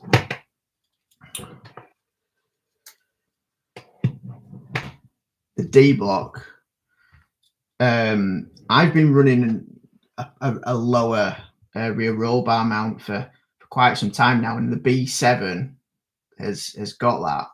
And I think it's quite clear and obvious they saw that probably from when Lee ran it a few years ago. I would like to see a new rear mount for us that incorporates that roll bar mount. A new D block that incorporates that roll bar mount. I think that'd be really, really nice and quite a trick part, really. That'd be there you go. That's my parts I'd like to see made, if you like. But I like the UJ idea. I do. I think that it's definitely something that we could see some mileage in. Okay, so they're better. I might still run the drill through those, actually, to be fair. 3.5mm drill bit. Still a tiny bit tight. But I'm not obviously going to start a drill up at this time, are I? Okay, so what have we got? I'll tell you what we might have a look at. We'll have a look at the graphite gearboxes. I don't know if anybody's interested in those, but again, not been out very long, but we could have a look at the graphite gearbox cases, see what they're like, see how stiff they feel. Again, going to be the first time running them this season, so be interesting to see what they feel and run like. So let's find them.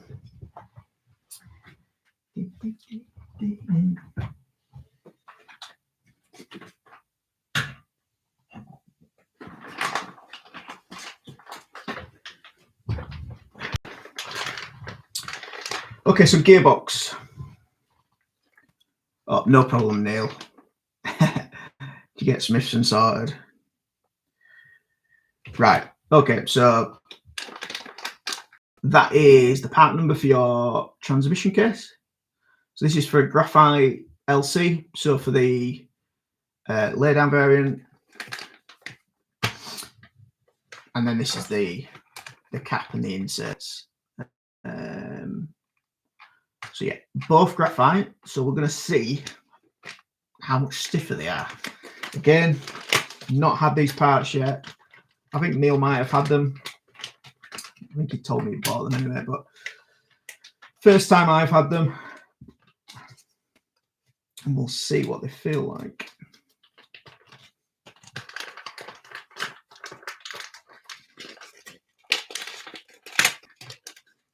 Again, this casing and cap, that is coming standard on your new dirt car. I don't know if I'm getting a new dirt car yet, but standard. Get the other part. Let's have a look.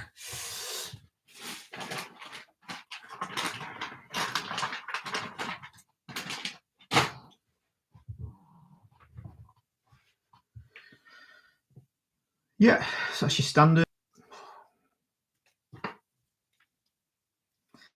Yeah, didn't notice a huge difference. Yeah, I'll be honest.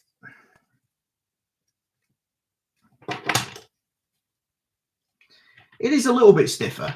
I can feel it's a little bit stiffer in the hand. I won't say crazy different though. So again, I will reserve judgment until I've had it in the car, but you can certainly tell it's graphite. You can tell by the colour of it compared to the standard casings.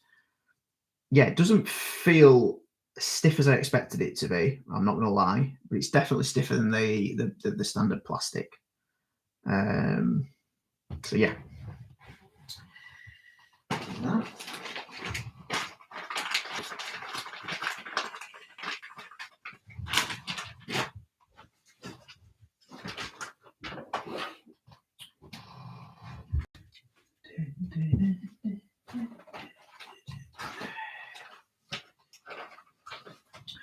Right, okay. So something else that I've never tried. This has been out for quite a while. And I totally forgot about picking one up to try, to be honest. So that is your standard kit mount. Yeah, standard kit mount. I'll be honest, I've never had any issues personally with it. I've not. So I've never, it's probably why it's never come to the front of mind. But there is a heavy duty mount. So I'm going to try it for the first time this winter to see what it feels like. I thought it'd be a good time to try it again. Stiffer gearbox, stiffer motor mount. You know, trying to stiffen the car up all around. Measure that. It does look thicker. Where is the old verniers?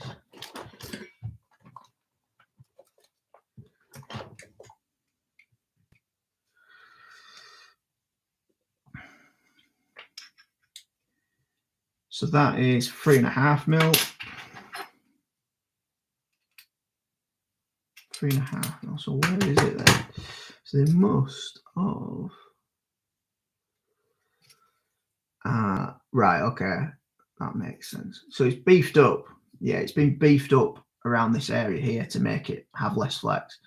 Right, new one has much less flex. I know there's a difference in that. Okay. Yeah, fair, Neil. So yeah, I'll try it. I'll run it with a new gearbox.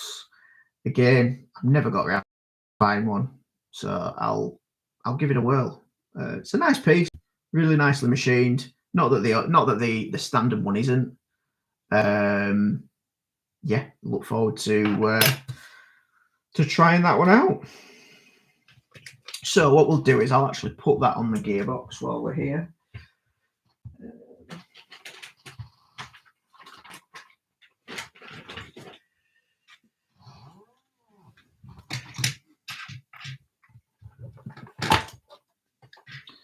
Oh, this table's a mess in there already.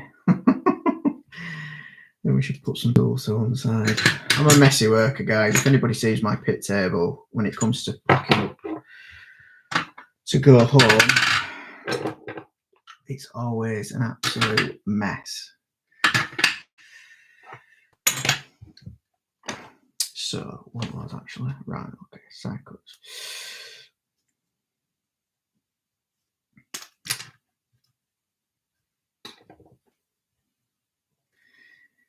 Yeah, so anyone who's not familiar with Yokomo as well, get a nice little motor guard. Help you from catching your fingers on the spur gear. Sorry, spur guard, not motor guard. Talking nonsense. So we need some tapping screws. What bag are they in?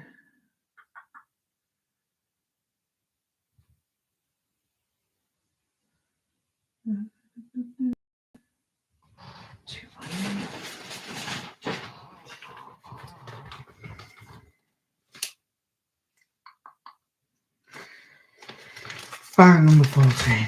One thing I would say, I don't know what everybody else thinks, but I think there's pros and cons to the method. What now with the screws all in one bag? I mean, I am using, obviously, like I said, I'm using the Racing Performer ones, so I'm swapping them out anyway. But I did like previously when the screws were bagged with the steps. I did think it was logical, probably made life a little bit easier. Whereas now you're routing through looking for numbered bags. I don't know, just my two pence for what it's worth, but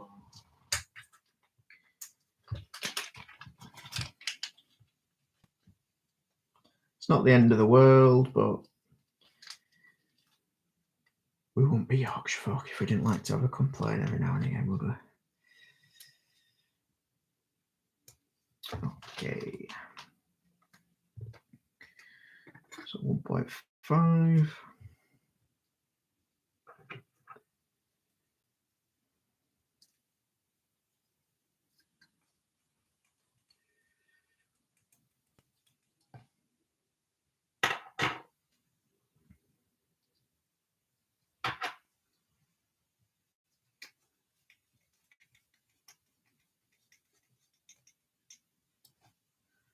So is anybody actually going to be buying the new dirt kit then? Neil, you'll be getting one, won't you? Or like myself, are you undecided?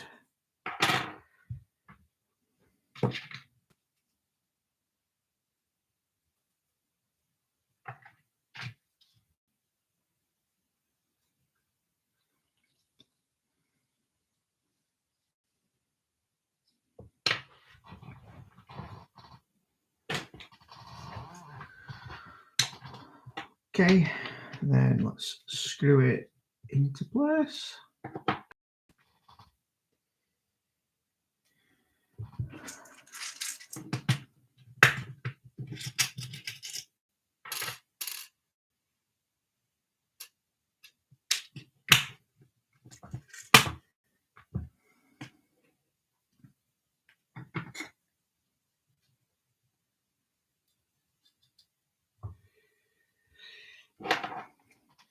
First world problems, that, mate, when you've got so many cars. No, I've got a similar dilemma. I do like to get the new cars. I like to see if there's any changes and not just parts. You know, we like to have a look at the manuals, so we like to see what's changed. The springs are intriguing. Want to see what the new springs are. Obviously graphite gearboxes, but I've got one in my hand. You're right. I love the F2 body shell. I think that is the best all-round body shell we've ever had for the Yokomo. Yeah, that's my personal favourite in terms of handling and performance. I think the new Yokomo body shell's really good looking. I think it's got some really nice smooth lines. But in terms of just all-round handling on Astro, etc., I don't think you can beat the F2. I think on carpet though, that new Yokomo one was good.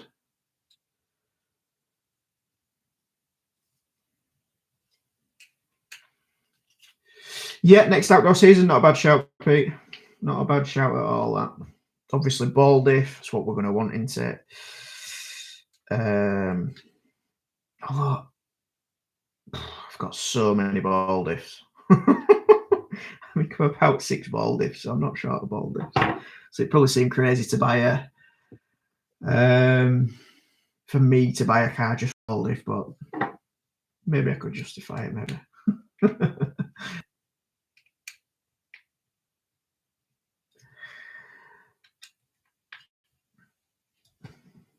Okay, so there we go. Nice new motor plate in place. Very nice. It's a very nice piece of kit, that motor plate, must admit. Nice looking piece. Nice looking piece.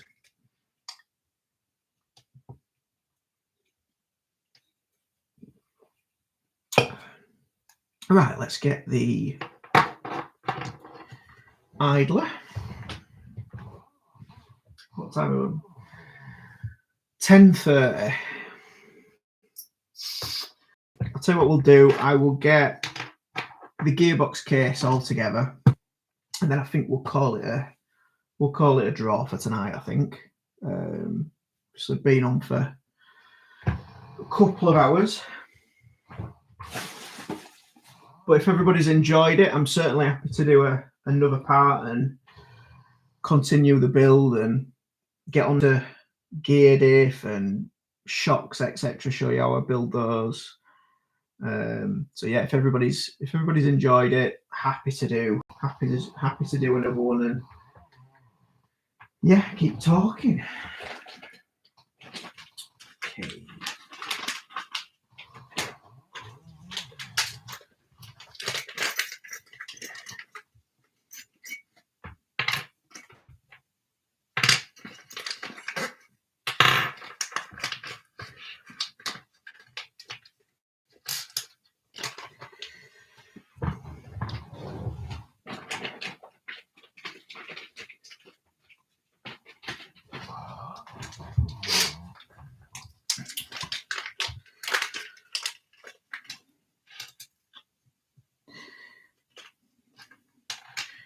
Right, so what we got?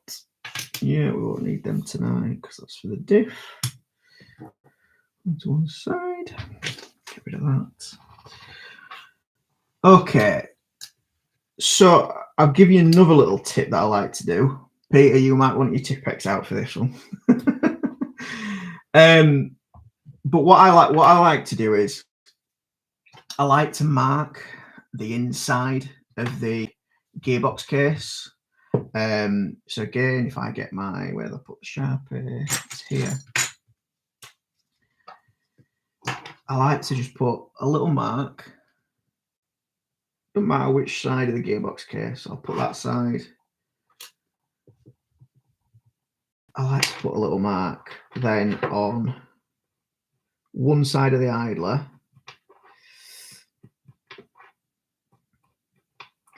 And the reason I do this and I do it again on the gear diff as well, to be fair. But the reason I like to do this is if you take your gearbox completely apart because you're cleaning it, maintaining it, you're then going to get your gears back in and they're going to be lapped in the same direction in the same way. So again, all your plastic gears, obviously there's a little bit of lap in your metal even more so, but putting them back in the same place as what they were, I think makes sense. And I've always liked to do that. So yeah, little tip for you. You may like that, you may not, but that's what I like to do.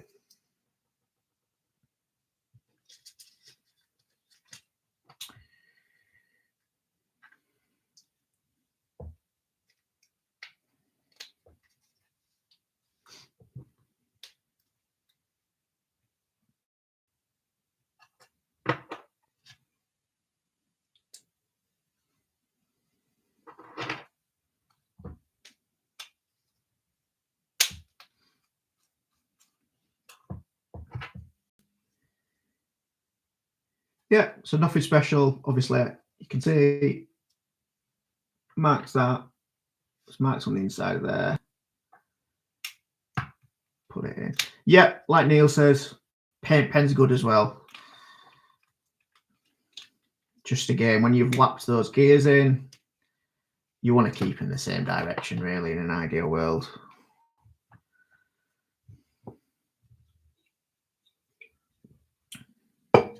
Okay, let's get this buttoned up.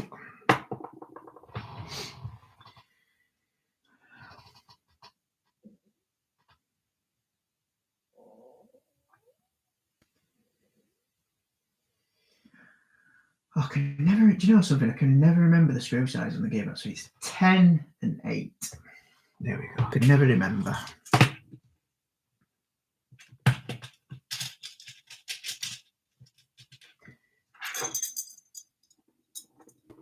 That's an 8.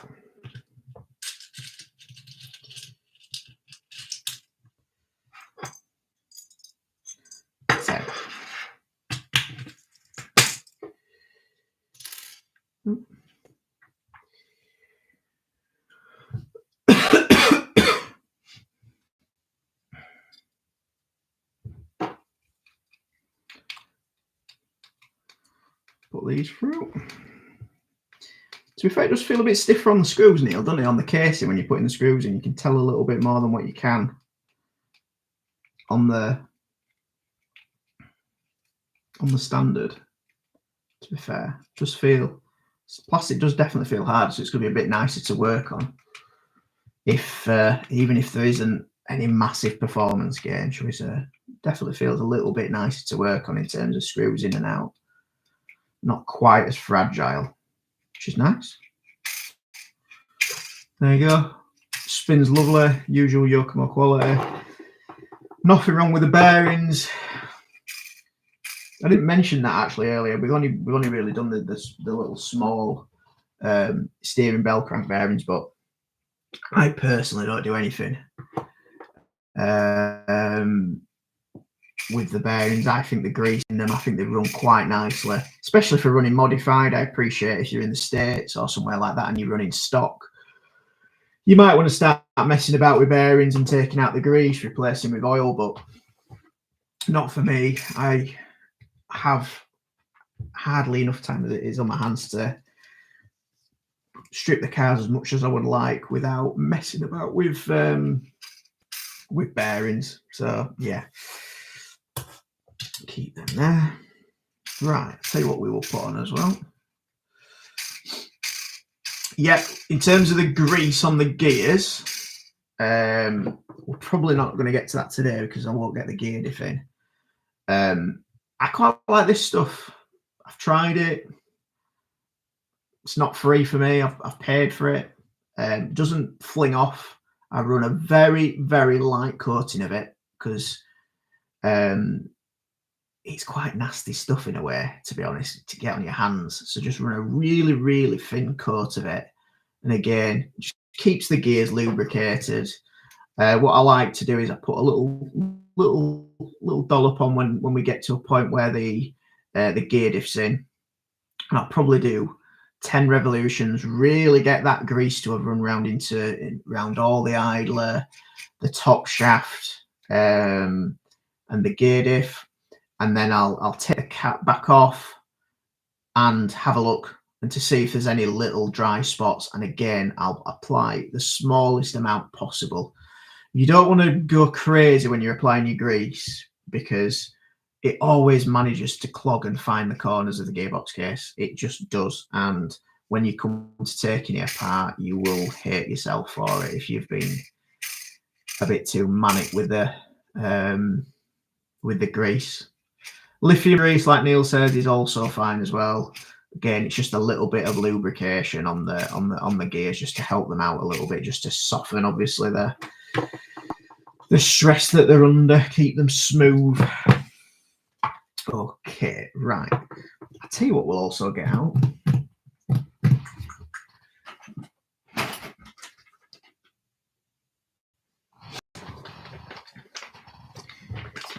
Another graphite part, the waterfall. So I ran the waterfall last year. I'll be honest, didn't think I felt a massive difference on track. But I thought I'd give it another shot with having this all stiffer, so stiffer gearbox, stiffer motor plate, stiffer waterfall. Thought it made sense to combine them together.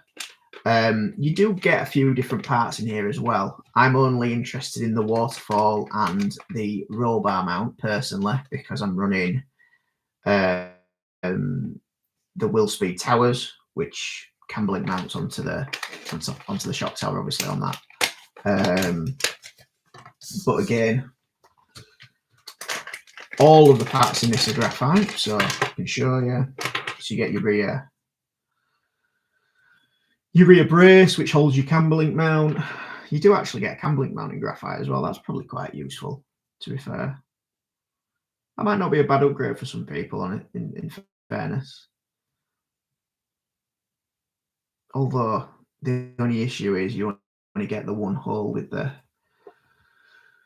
plastic. So really, if you are wanting to run the standard style Camberlink mount, you probably do want the alloy, so you've got the extra holes. But here we go.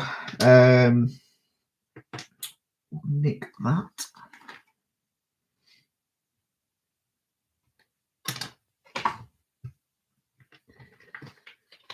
Put that back in there. And there. Package that in there so I know what I've got. Get the Sharpie out so we know what we've done. Colour that edge actually. Do you put a mark on your graphite parts, Neil? Just for easier identification. I've started to do that because otherwise I find I'm just to try and work out in my box what's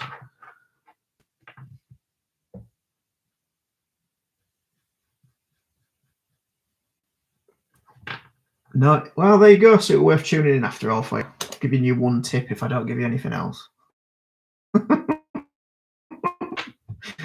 Right, okay. There you go. I made a nice little cross against it. Same for me, mate. The only thing I'd say, it was when I was going through my box the other day, I was going through my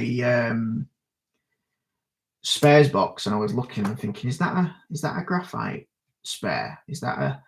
Because again, we don't chuck his arms away. There's always a time where you're desperate for a single arm because you've had a silly off and a silly crash.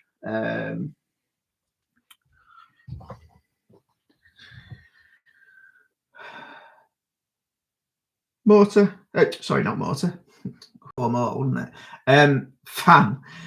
Yeah, so I had the fan already like that from last year. Again, the fan mount, I like this fan mount. I know Yokomo have brought out an aluminium fan mount.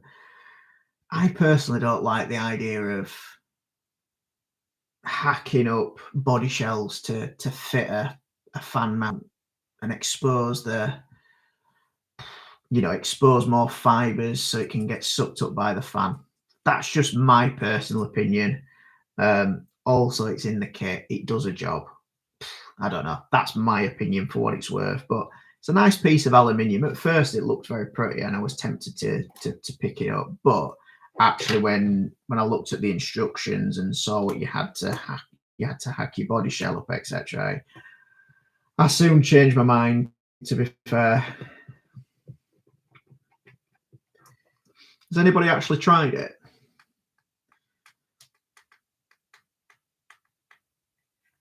Or did everybody look and think the same as me? That looks an overcomplicated idea for something that didn't need it.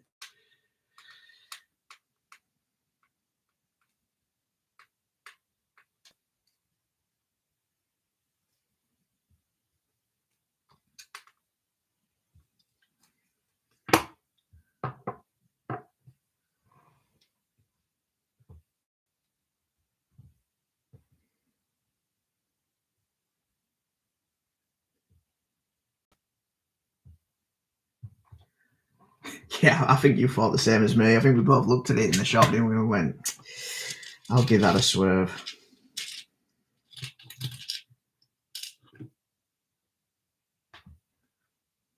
Yeah, exactly. Yeah, good point about if it goes well. I remember when we was at the Nationals, and some cars had to make some real modifications because of some of the cutouts that had been put by the Americans and the Japanese cars, and yeah, I personally don't like it. It should all be enclosed. I want the less stuff as possible to be able to enter my car. Is the way I look at it. If you need a little bit of airflow, couple of holes at the front of the car is what you want.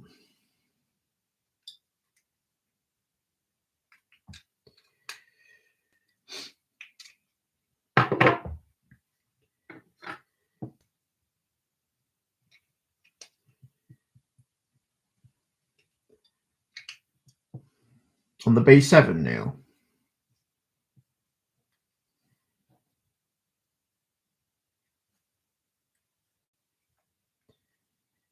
Does that come with two styles fan mounts in the box, or is it just the one? I think the B6 came with two, didn't it? It came with one that sort of like wrapped round to the side pod. I can't really remember.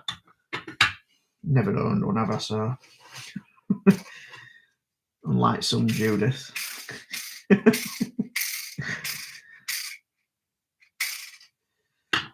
There we go. That's spinning nicely.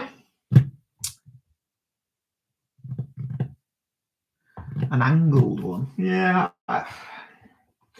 Personally, I really like this one that we've got here. If that was in aluminium, so it stopped it from moving and flexing, that'd be even better. I mean, although to be fair, that's not really it's probably an exaggeration, but that in aluminium would be perfect. Maybe I need to bend Will Speed's ear about that.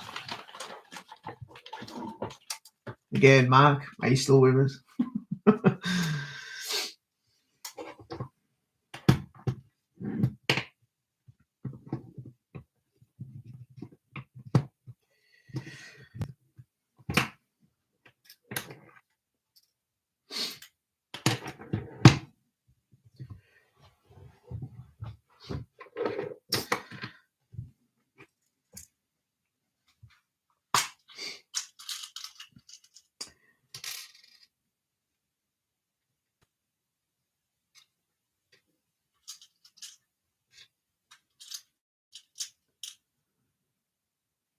What do you think about that, Pete? Would you think one of those fan mounts that we've got in plastic and aluminium would be nice?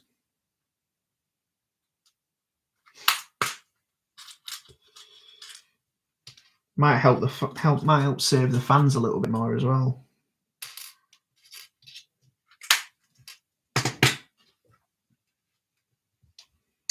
So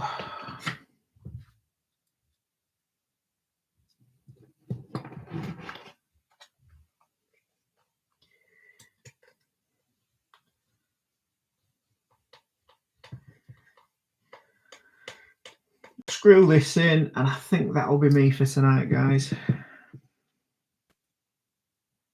Sadly, we have work tomorrow.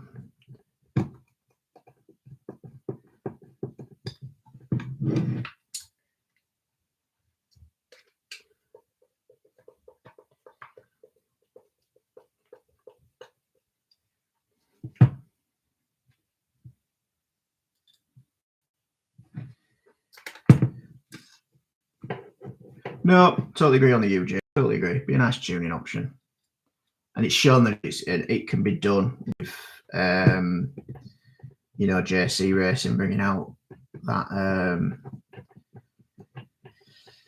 that set for the B7. A little bit of thought, and you can.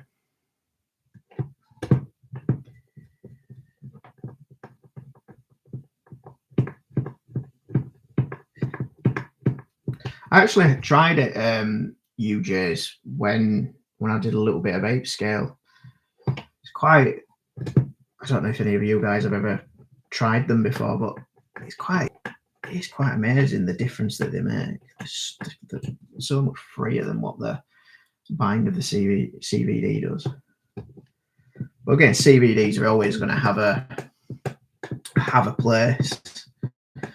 Great on lower traction.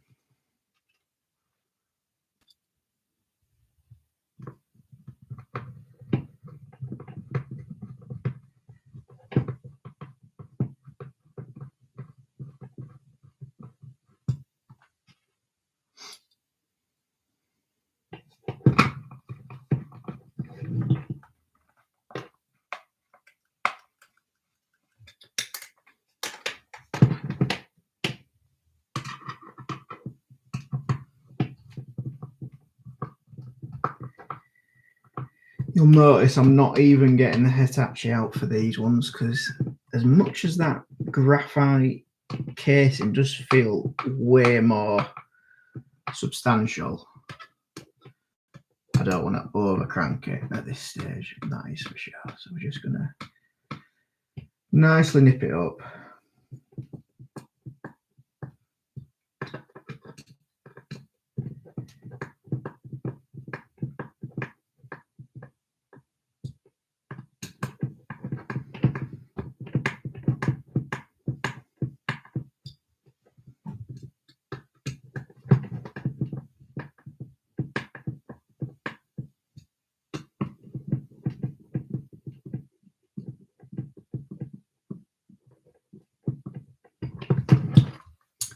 No, exactly, Neil. Slowly catching monkey. You missed earlier, but on the side pods, what I did was I hand started them, used the Hitachi for driving them halfway, and then finished them by hand. Just to make sure, first of all, they're seated properly, they're going in straight. But I do love the Hitachi. I think it's one of the best things I've ever done is buying one of those. It makes it just makes life so much easier for maintenance. You know, whether it's whipping out the diff at the back or yeah, it's a game changer for maintenance. So what time are we on? 10 to 11. It's nice and free, isn't that gearbox? I think we're going to call it there, guys. I think. In fact, no, I'll tell you what we'll do. I'll put the slipper on. We will put the slipper on.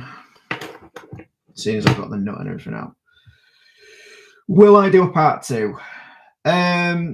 If everybody has enjoyed it, who has joined, 100% I'll do a part 2. Because if it's 3 or 4 people that have got something out of tonight, then that is fine with me.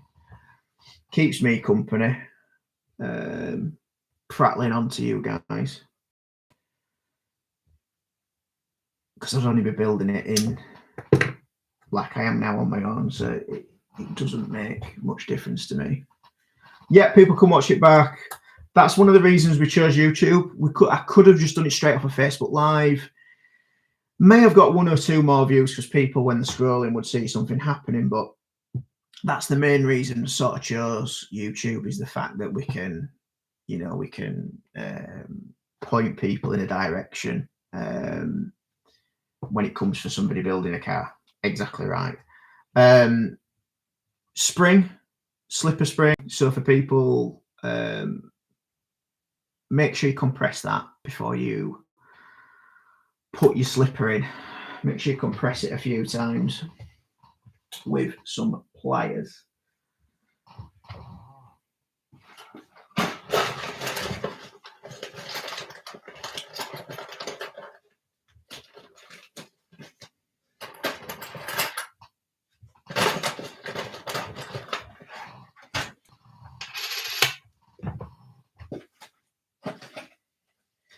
Okay, so slipper.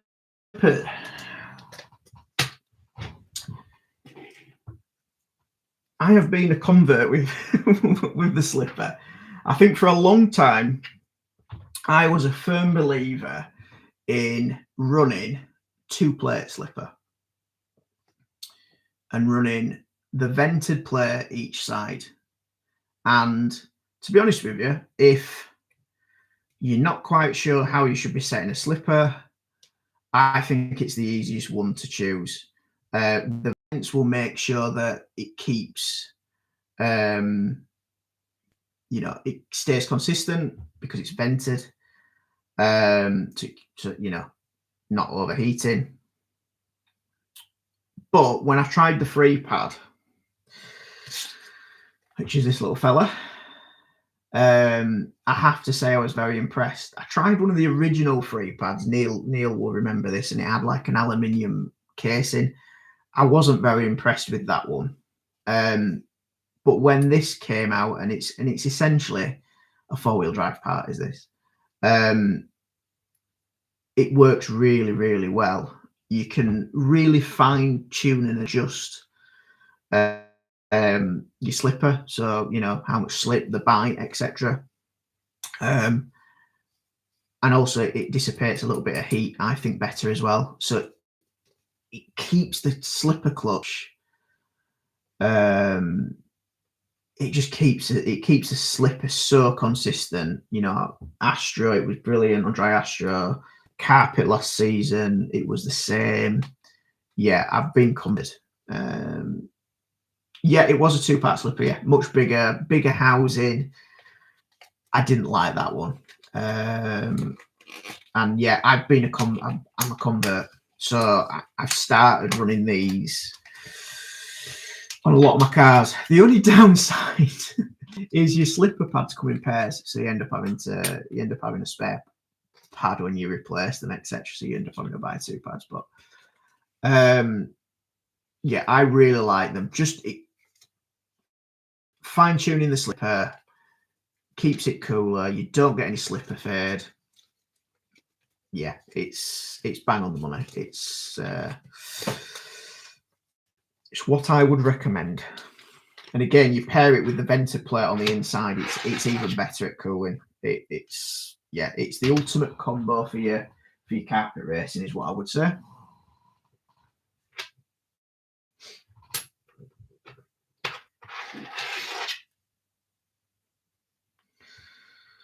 So that obviously goes on first. Get brand new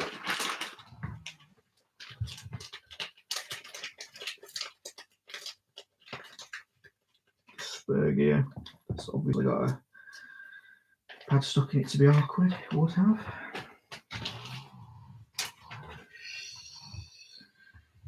So I like to just, you've 2 choices with brand new slipper pads as well. I personally don't do this, but you could scuff them up a little bit.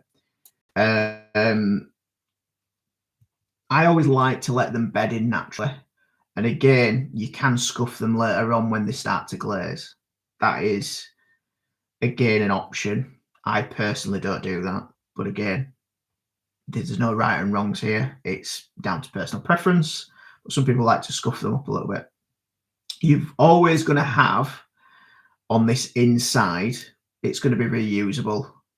You can flip it, so you got two sides.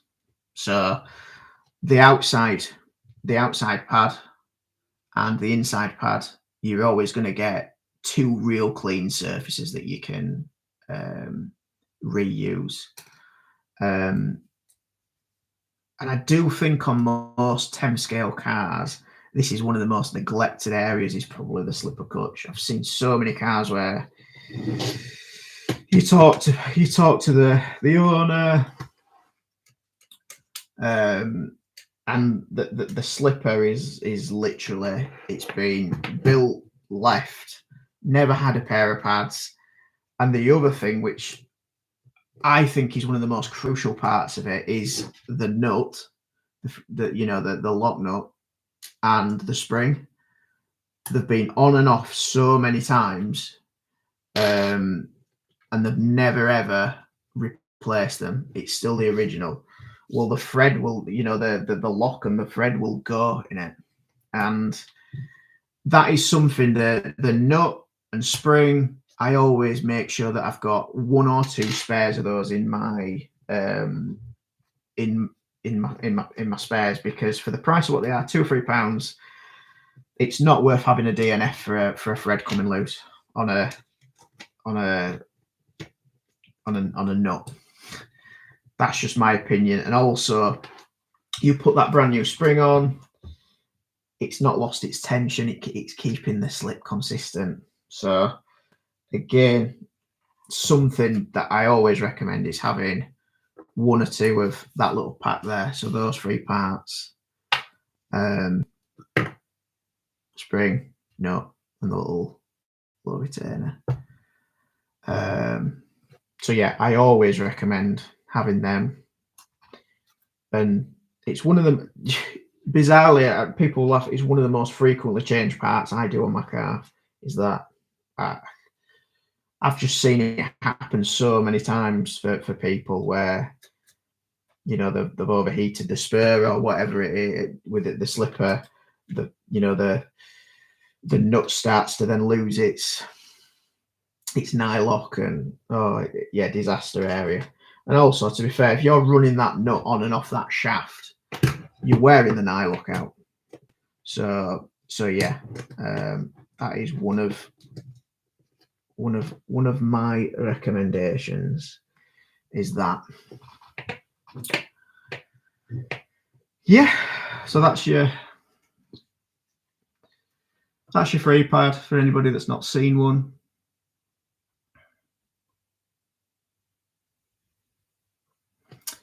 And I think we will leave it at that, I think, for tonight. I think we've made a good start on it.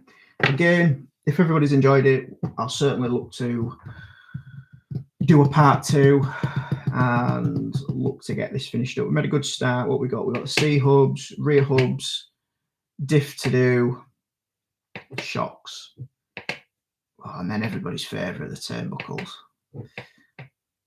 Yeah, turnbuckles. Anyway, right, we'll call it a draw at that. Have a good evening, everybody, and I will catch you later.